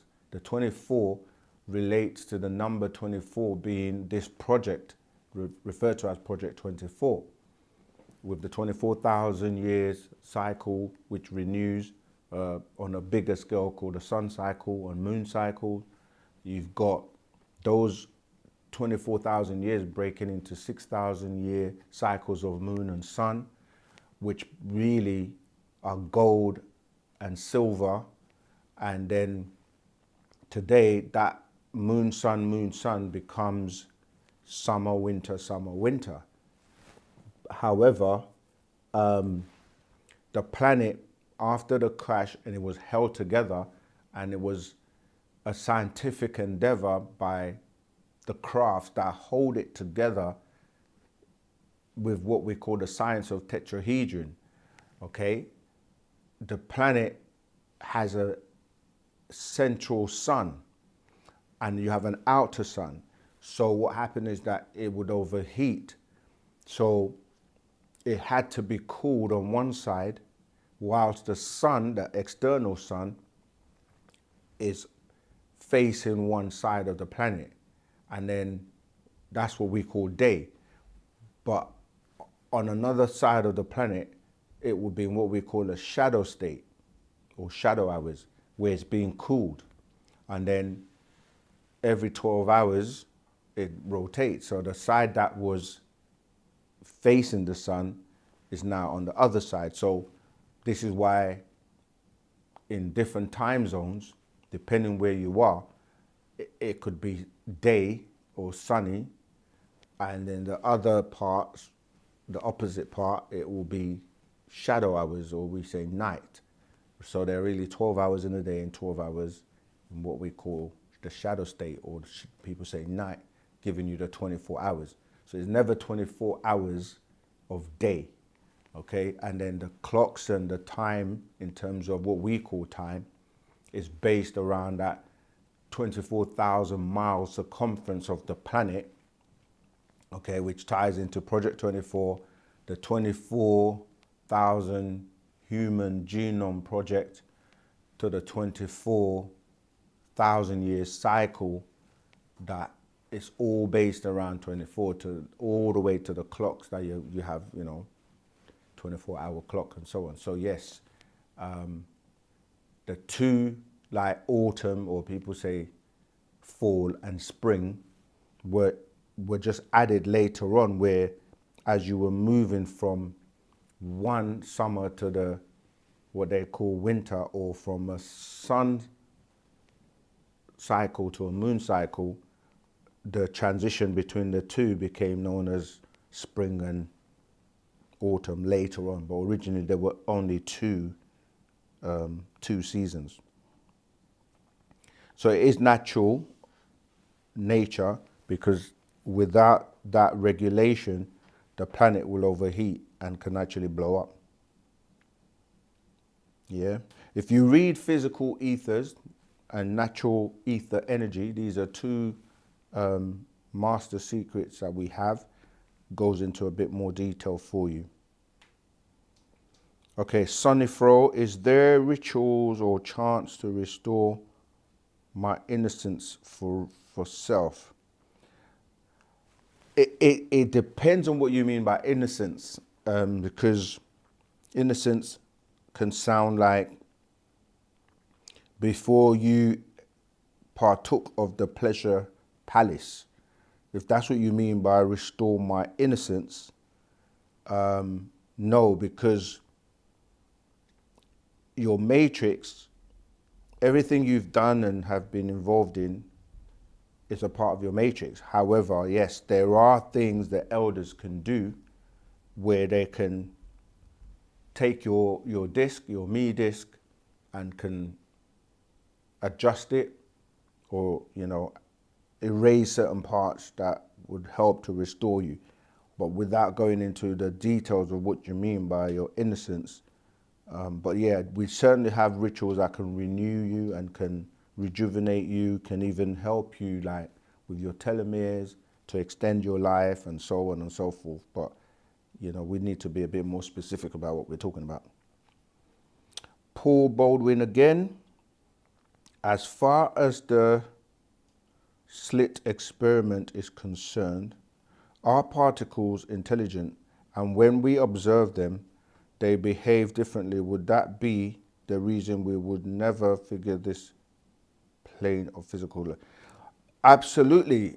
However, it's really to elude the six ether beings and six ether forces that are trying to get the secrets that they will never get. So what we're talking about is how, when things are being observed, they behave in a particular way. And then when they're not being observed, they behave in another way. So it's really to elude the six ether beings and six ether forces. But we, as Nagaru, as nine ether beings, are those because we're connected. This is what I was saying about when you're dealing with epigenetics or the ability to be connected wherever we are in the world because we are connected. Yeah, so I'm trying to reread the question. As far as this, concern, are particles, particles are intelligent. The intelligence comes from darkness, and then light comes out of that intelligence. You know, so when they're saying God said, let there be light, God would have been in darkness and intelligence. And the womb of the woman, where beings are grown to come out here, it's in darkness. Your mind is darkness. You can't really see in that inside your head. So, yeah, there's definitely intelligence in darkness, and the particles are intelligent. Bacteria is intelligent. All right, let's keep going. Rahubat from Oklahoma, USA. That's Daniel Starr. Rahubat. How are we doing? We got 80. We need 20 more people for today. That's our target for today, to get 100. And you can help. If there are 80 people on here, it's just dropped as I said that, but you can reach out, share the video to one person, like the video, and this will help the algorithm so we can get to 100 people. Okay, let's go to the next question. Remember, if you'd like to call in live, you can. And the area code +44 for the UK, then 753 996 3882 is the number to ring in. Do it on your WhatsApp and it will be a free call. Rahubat Saken and students, Rahubat, that's top 5 comparables B370. All right, let's keep going. Terence, what was the real purpose of the Great Wall of China? Do you practice numerology or astrology? The purpose of the wall was to keep foreign invaders out, because remember that after the war, China was, with the bombing of, Nagasaki and Hiroshima, that they wanted to rebuild and they wanted to really keep themselves to themselves and keep the Westerners out. And it took them many years, and now, they're one of the world powers because of they're keeping their secrets, rebuilding, practicing their culture, and they emerge as one of the most successful people now, and everything pretty much is made in China. But yeah, in terms of numerology or astrology, these are sciences, and our ancestors practiced, even though numerology is the science of 9, and we call that supreme mathematics, 9 ether, and so everything is based on science. Mathematics is science. But today people have different versions of what they're calling numerology and what they do with it and what they practice. And a lot of that is not based on natural nature, just as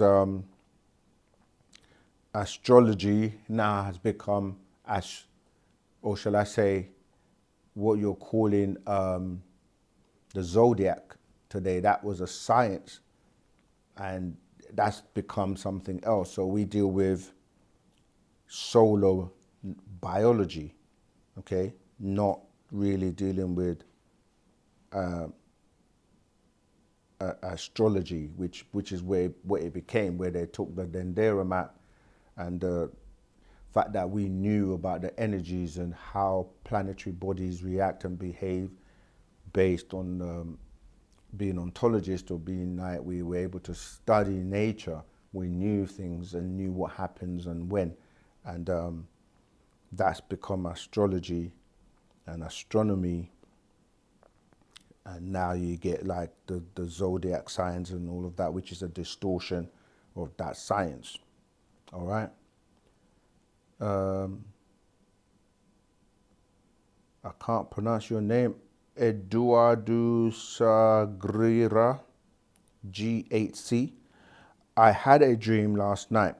This dream was a man who had dark brown skin. It was a very nice color. He had wool color hair and beard. He had wounds on his feet like Jesus on the cross. I can't interpret your dream. We don't do that. That's not for us. That's your personal experience. And ironically, it's funny that you're saying that because you've been given that programming of Jesus being crucified on the cross, which is really the greatest story ever told. The cross fiction, or the crox fiction, which has become the crucifixion. That's just programming, and when you have certain images stored in your mind, we have an actual fact called, what's the name of it? I can see it. I'll try and find it, but it explains how we store images based on whether we come from a religious background, and depending on which denominations or whichever religions we come from, that people always dream and will see characters based on that. So for example, most Muslims might see the angel Gabriel or Muhammad or something within their religion, and most Christians are going to see Jesus or someone in a white robe and so on and so forth. I can see the name of that scroll. I can't remember it, but if I remember during the live, I will definitely post it. But yeah, to answer your question, we can't go into interpretation of your dream. That's for you. And let's move on. Sekhet Ra. Is Tafolat currently practiced, and is it performed on any particular day? That depends on the person, and it's not,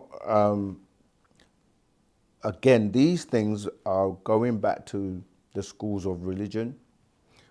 We do give respect and we do chant, and we chant and contact and call on and speak to or with our ancestors. If you're not up to date in terms of being in a community or like to where we are today in Wu-Sabat, the best thing is to try and catch up, or go to the stores, go to the community and read the latest actual facts, Partarak and Master's Secret.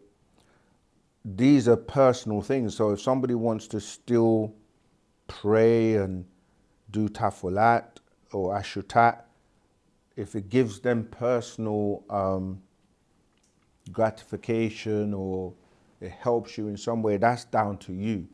But yeah, in Wu-Sabat, we've moved on from Tafolat. I mean, it's still there. Anything we've ever been taught was of value to us. It helped us with discipline and certain things, but it's down to you as an individual if you still want to practice those religious practices that we are no longer subscribe to unless you choose to. Next question. Eduardo, I can't pronounce the rest of your name. He was walking along, or you're still talking about your dream, so I'm going to skip that. The man looks like the statue of the man you guys have in your videos. He looked very, very similar. Yeah, I mean, Partner Babylon does visit people, many people across the world in their dreams, and you know, but that's a personal experience for you. Many people can relay their experience of him visiting them and so forth. So I'm not saying it wasn't, but I'm saying that whatever it was, that was your personal experience for you, perhaps to confirm something to you. The way the master has ways of reaching people for whatever they need for them, you see. So you have to explore that, make notes, and eventually you will get your answers. So I'm not disputing you had your experience. I'm just saying it was your experience. Next question. Pharaoh, online they say church bells, when stuck, expose draconian shapeshifters. It's supposed to mess up their cloaking technology. Is this true? I'm not sure about if the bells mess up their cloaking technology, but a lot of these shape-shifting beings, sometimes they need to take certain things, in terms of maybe drinking blood and all kinds of things to maintain their shape. And you see celebrities and certain people where, you know, they've been caught off guard, where their eyes or their shape-shifting, their form is not able to hold, and people catch, you know, many things on camera and so on. So, but yeah, specifically in relation to the church bells, I'm not sure, but I do know that the acoustics of the buildings in churches were designed in a particular way to basically vibrate and give off certain frequencies that appease certain entities. So I do know that, but as to whether or not it messes up their cloaking technology, I don't know. I'll have to do some research into that. Love the information on OSM. That's from Joseph Boligny.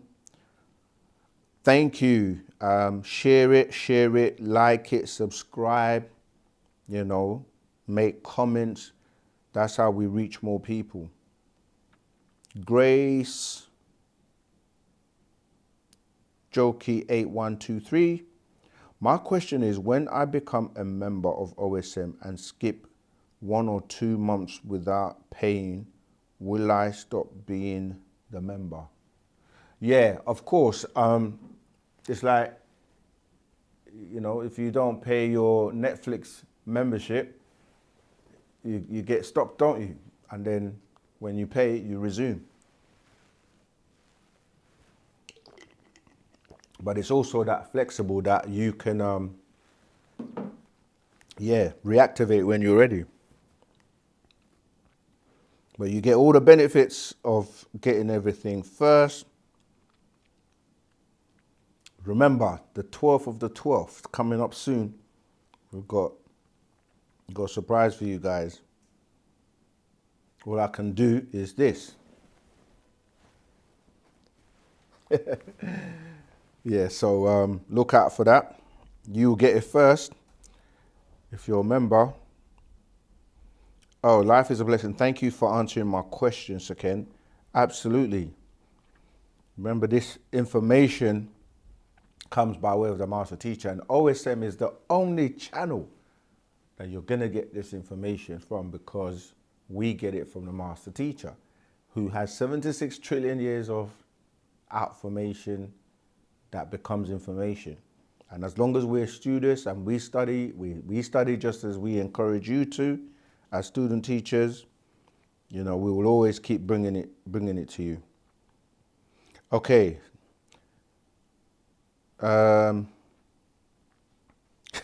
Pharaoh 818. Are we allowed to do cash spills being a Sabian to get much needed cash? I don't even know what your cash spells are. Cash in itself is a spell because it's an illusion. It's just a piece of paper. And no, we don't do any of that kind of spells. You figure out ways and use your 9 mind to be wealthy, which we're supposed to be, by doing the right things. And yeah, but we don't do cash spells. We don't do spells anyway, like that. Shaydel 93. Rahubat, the scroll, the Gospel of Yanun on the Sacred Feminine. Will you be restocking this at Nashat, as I'd like to purchase it? Yeah, I didn't realize we didn't have it, but yes, we will.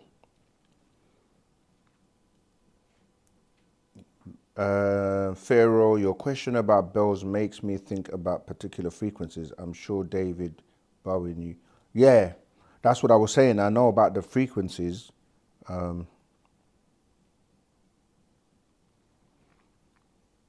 Okay, I'm trying to find the next question.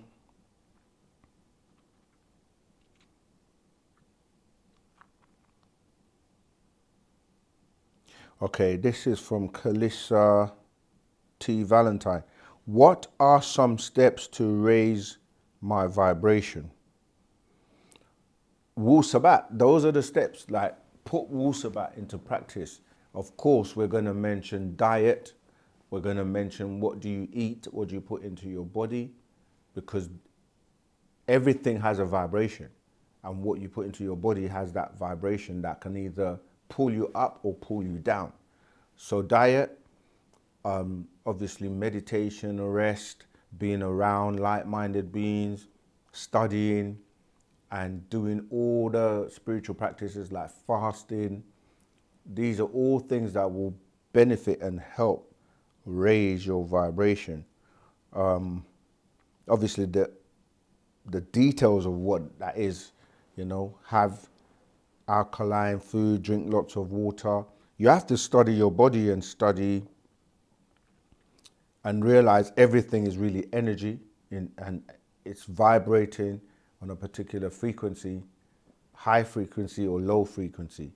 This is why the alkaline diet as opposed to the acidic diet, live foods, things that are nurturing, all that helps you. So, but don't know your personal situation, circumstances, and your diet and all that kind of thing. But those are just a few things you can do. Positive affirmation, positive thinking, all of that. It's all within Wu-Sabat. That will help you to raise your vibration.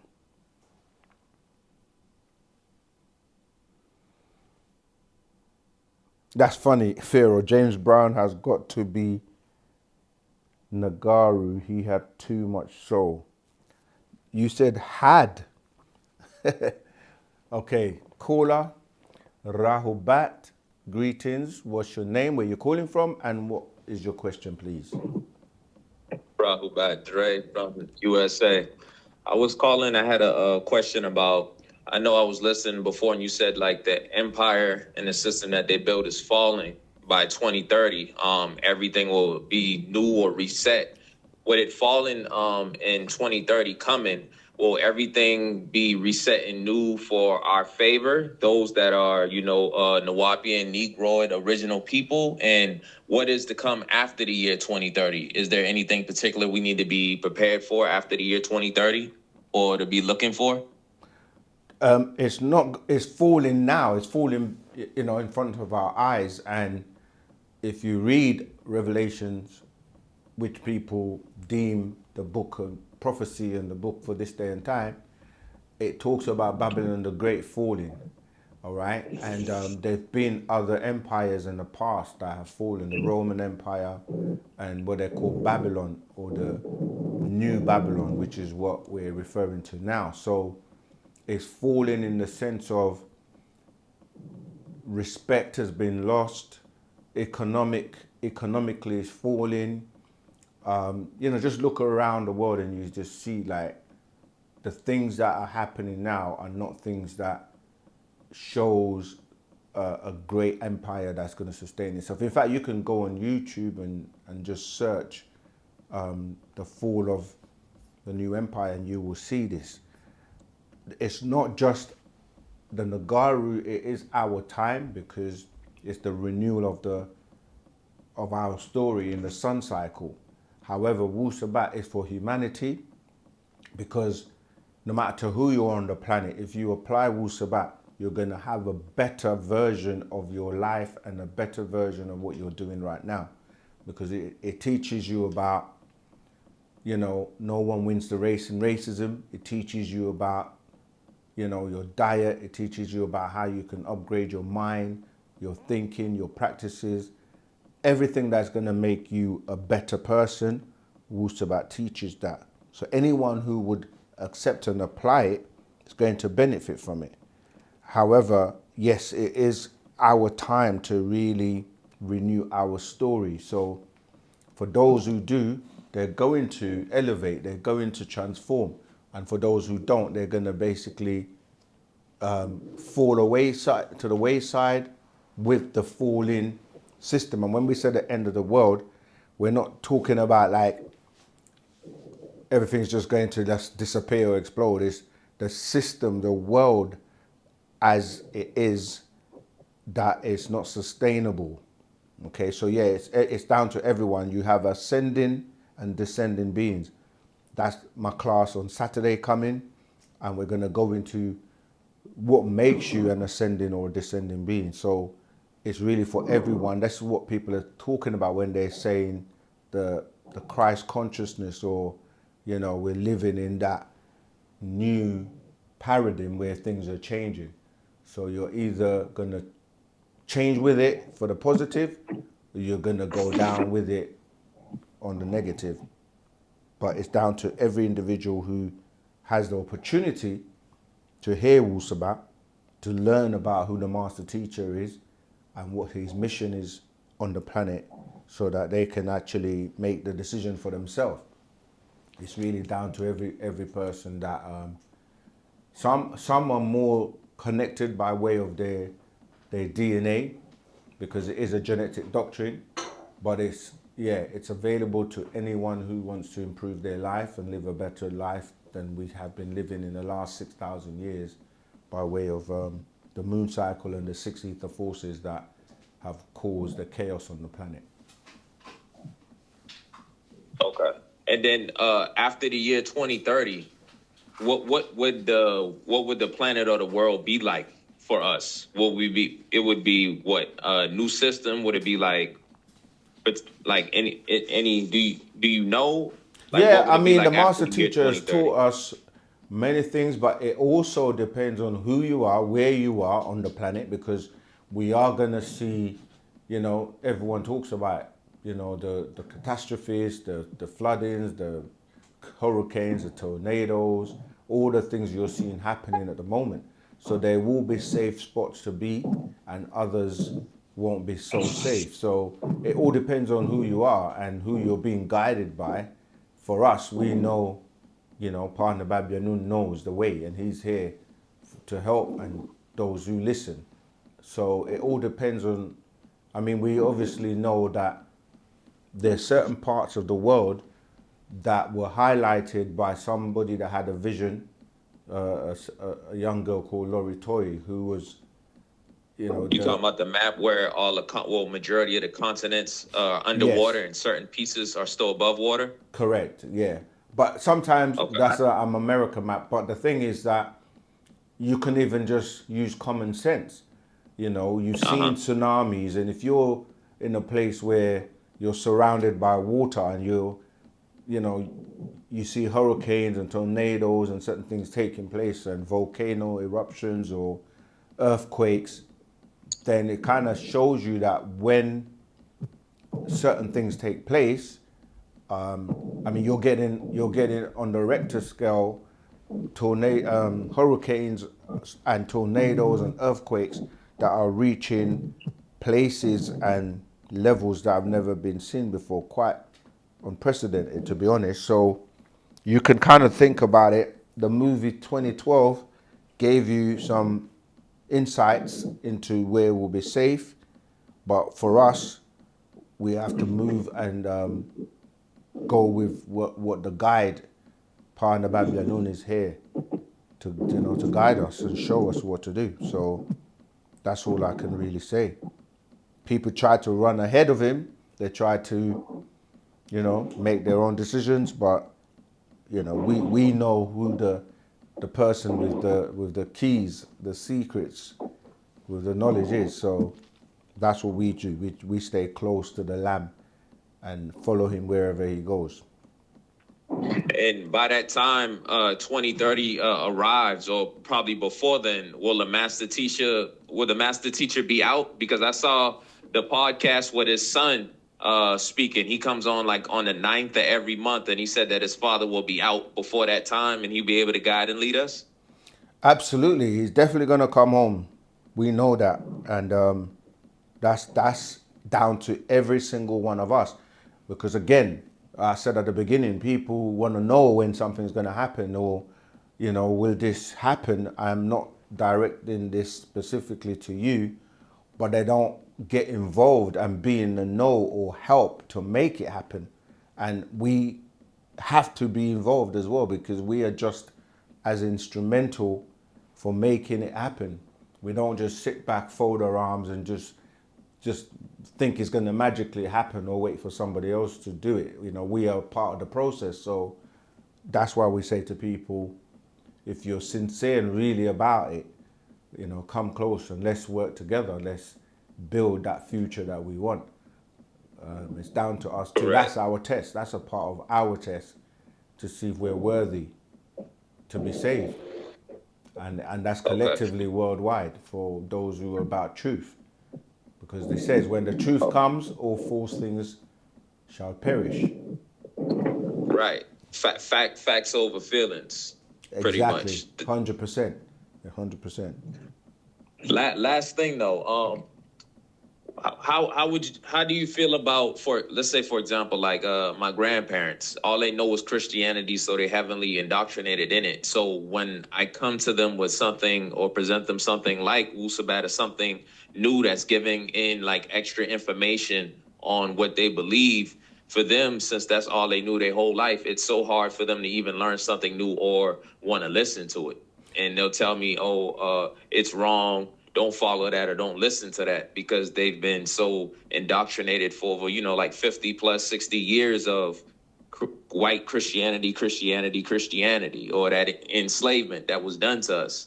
Right. So how would I go about letting them, trying to expose them to it, for them to better themselves, because they're at the age where they're about to transition on to the other side?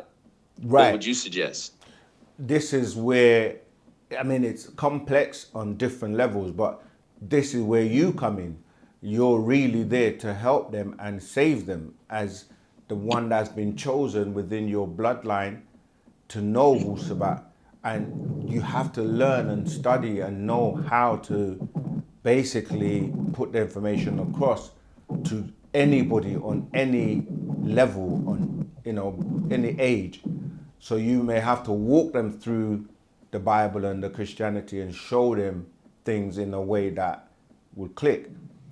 The next level to that is also based on them, as in how they live their life, because it's not just on just dogma. It's about your heart seat. Were they kind people? Were they helpful? Were they?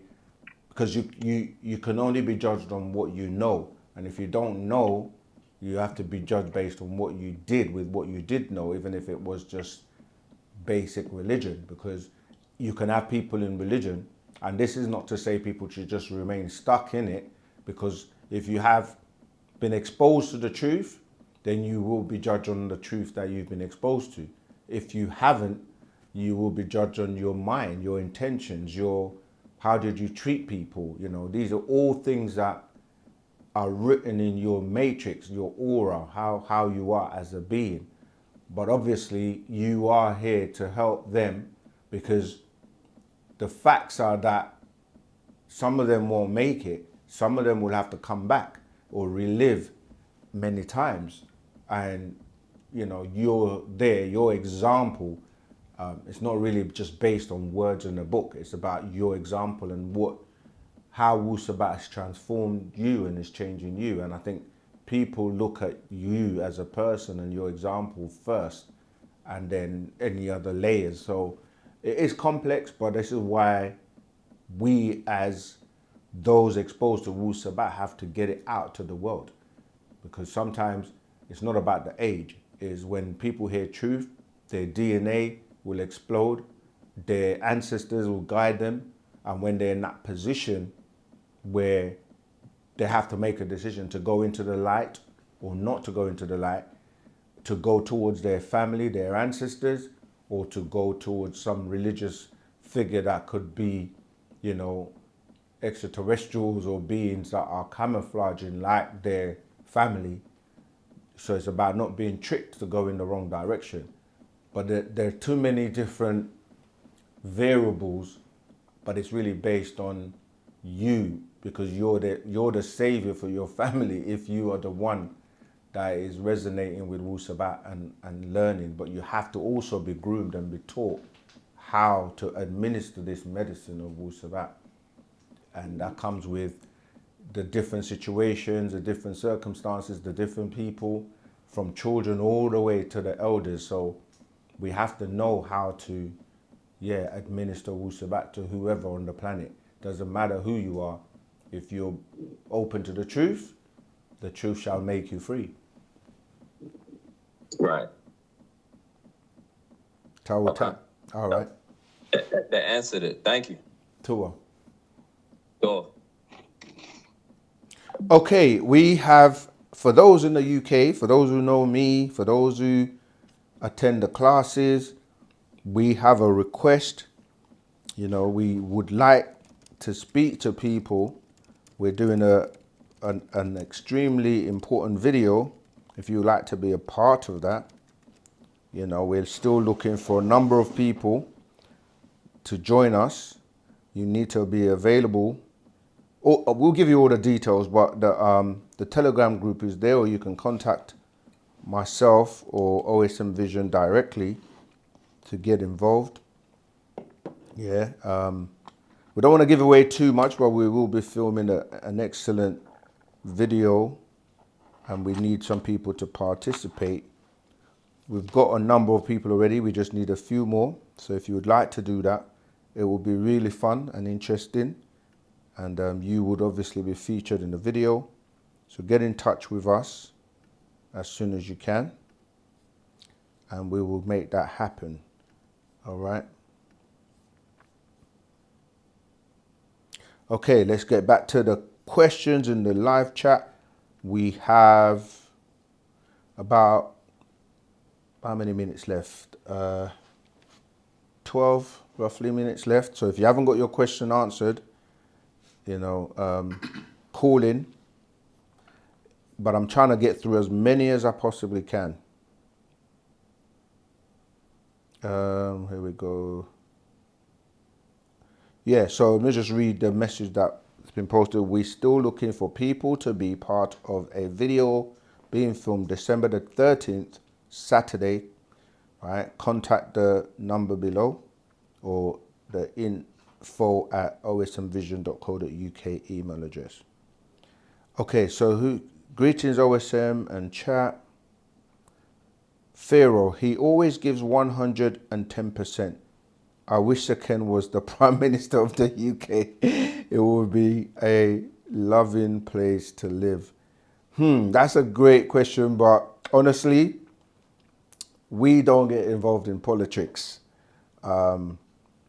because we know how that goes. It's been something that's been instituted for many, many years, and we stay away from the fighting and the argument. We got a question? Voice note off though. Okay, so yeah, I'd rather build our own Wakanda, and yeah, I like that, putting the energy into that. So, but we do respect the land and where we live. So, all right, let's go to the voicemail. Rahul Bhatt, so Ken, long time. Got two questions. First one, if you were offered the position as Prime Minister of the UK, would you take That's it? funny.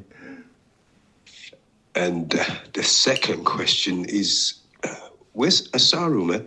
We haven't seen him for time. Oh, great It'd be question. nice to see him on screen again. That's about it, I think. I've got more questions, but I'm going to leave you. I've been talking to, what's his name? Pharaoh on the Okay. chat. And Yeah. you All do right. a lot. Let me This answer is the why the questions. question has come up about the Prime Minister thing. Anyway, Ashok, keep doing what you're doing. Ashok Tawat. No, I wouldn't take the position. What I would do though, I would be a consultant. They can consult me and I'll help them, give them, good information of how to run things. But yeah, I wouldn't take the position, but like I would consult and be an advisory body, as they say, give them the right knowledge, the right wisdom, the right understanding. And if they would take it on board and implement those policies, yeah, it will be love and unity. We look after everyone. But yeah, but in terms of getting involved, the time is now 21:21, 9:09. Getting involved with politics and all that, no. There was a second part to that question, which was, just forgotten. What was it again? It said about. And the second question is, where's Asaru? Oh yeah, that's it. Asaru is a traveling man. He's always traveling, and yeah, so he's away again. But I'm not sure when he's coming back, but he will be back soon. But he travels a lot and he goes on business and other various trips. So I just have to hold a fort. But Asaru is around, he's well, he's healthy. Sometimes he pops back for a little, like a little minute for a day or so, and then we hang out and then he disappears again. A lot of it's related to his work as well. So that's where Asaru is, but he's good. All right, we've come into the last 8 minutes, so let me try and see if I can get through more questions. How did the crash of Nibiru happen? M37VQ. It was an accident. It's like they were on a quest. Imagine, yeah, you're traveling in a car, going somewhere you've never been before, or you've been before, but you take in a route and then somebody just pulled out, I don't know, from a side road or a driveway or something, and you swerve to avoid a collision or having an accident. But even though you're swerving from that situation, you go and hit something else. So that's what happened. If you read the story, obviously we've only got a few minutes, so I can't go into it all, but it was Neptune, the planet Neptune, that came out of nowhere, and the route they were taking, they didn't anticipate that situation happening. So what happened is, by swerving not to collide with Neptune, they hit another planet called Meldek, okay, instead. And then Meldek, it just kind of caused a chain reaction where from Meldek, it was crazy because the beings on Meldek thought they were being attacked. So they started launching crafts to go to war.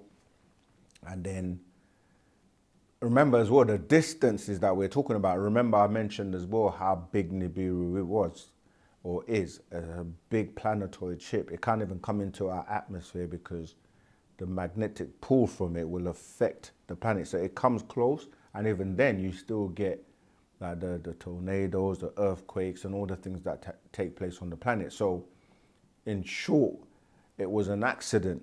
So the beings had to start to explain what happened by sending information and trying to explain it was an accident. And then the elders that were responsible for the accident, they basically said, okay, we're going to repair, because when I say the distance is the orbit, so like if you swerve and then you go back, you know, like if you ever saw an accident on the motorway, like everyone's driving, everything's fine, and let's say something happens, somebody swerves, hits another car, that hits another one.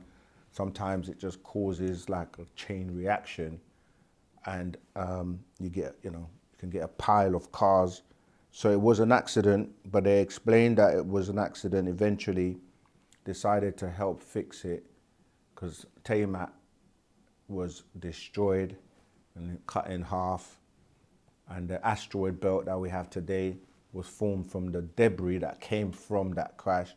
Then they used the science of the tetrahedron by using magnetism. Okay, let me quickly draw that. So if you look at the symbol, like this was the planet, and what they did was use crafts, yeah, to put them in different positions like this, and then each craft using magnetism to hold it together. This is this is what we're calling the science of the tetrahedron, where if we were to just draw it like this, you then had, because magnetism was used to hold it together, yeah, and these crafts held it together whilst it repaired itself, and it took, to millions of years to basically repair itself. They then transported trees and insects and, terraformed the planet basically to keep it in place, and have been monitoring and watching it ever since. And then different life forms developed on the planet. So that's the short version, but that's the science of the tetrahedron and how they, repaired the planet.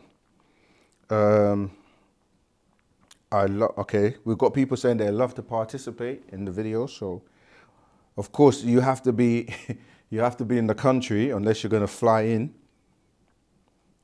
We're coming to the last 3 minutes. So how did the crash of Nibiru happen? Cover that.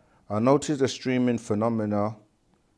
Forgive me, Autotype had all the entertainers gathering to him and he got rich from the internet. But his energy, can you speak on that? Who's that he's talking about? Kai. Yeah, not now. We've only got 3 minutes left. Maybe another time. Thank you for answering my questions again. Peace, brother. I've been following you from the beginning and I've been fighting with trying to find some ways to stay connected to my ancestors, and I've been trying to get into the community. Yeah, reach out in the Telegram group. Reach out to me, because sometimes we may have to assist you connect with the right people, depending where you are. Maria, greetings second. I was unable to see episode 55 till the end, where you had good news to share. Oh, the good news replay of it, and did not include your good news. What was it? It's the language course. We've put the language course together in such a way that you can learn our language, Miss Batia, in 6 months. Nothing like this exists right now, and it's absolutely phenomenal. We will share more information about that, but everyone, anywhere on the planet, and it's cost effective. You can do it in your own time. You get the video, you get the instructors teaching you, you can pronounce the words. You literally have everything. So none of us have any excuse not to learn the language. And that's something that a master teacher has been, saying we need to do. And with us, we look at, so we're solutions based. So, we know that's a very important thing. So we've brought it to you. We've made it happen. It's interactive. It's great. So just keep in tune and we will give you more info. It's obviously through the academy, where you already studied the fast track your spiritual and conscious journey. So yeah, that's something that we're very proud of, and look out for more information. Last two questions, I'm going to quickly run through this. We've got 1 minute. So that was for you, Maria. Trying to join the community in Charleston, South Carolina, which is like 45 minutes away from me, but I don't ever get a chance to catch no one. Again, get in the Telegram group, talk to us, we will hook you up. I will be, okay, we covered that. And the last one, greetings OSM, I am a long-term follower and supporter of your content. I spoke to you about the purchase of your merchandise many months ago. Okay, you can deal with that one.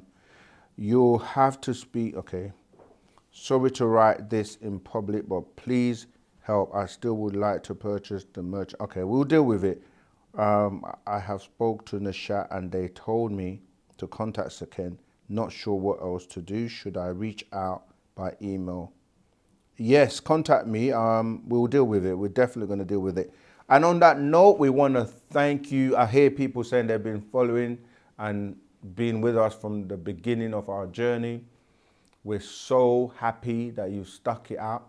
It's only the beginning. There's so much more that we're going to give you and to share with you. We hear people all the time talking about how Wu-Sabat has transformed their lives, and that's by way of Pa Nabab Yanun, the master teacher. And yeah, let me share a little thing with you before we leave for today. This was my very first book that I read, right? This, before I heard the master's voice, as you may have heard me share in other videos, but this was the very first book I read, and it's called Back to the Beginning, the Book of Names, and it blew my mind away. And this is where it all started. And there you have the master teacher on the back with that scepter known as the Lamb, okay? Yeah, if you don't know what that means, ask the question and we will break that down. But yeah, so tune in Saturdays, our next live, where you can join on Zoom, Clubhouse, and physically at the store. Starts at 7 p.m.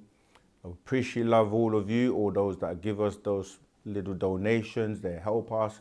We still have our studio we're trying to build.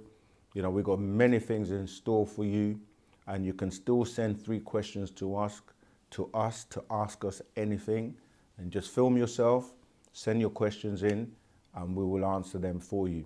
So until the next time, next week, same time, same place, Wadu Moisar.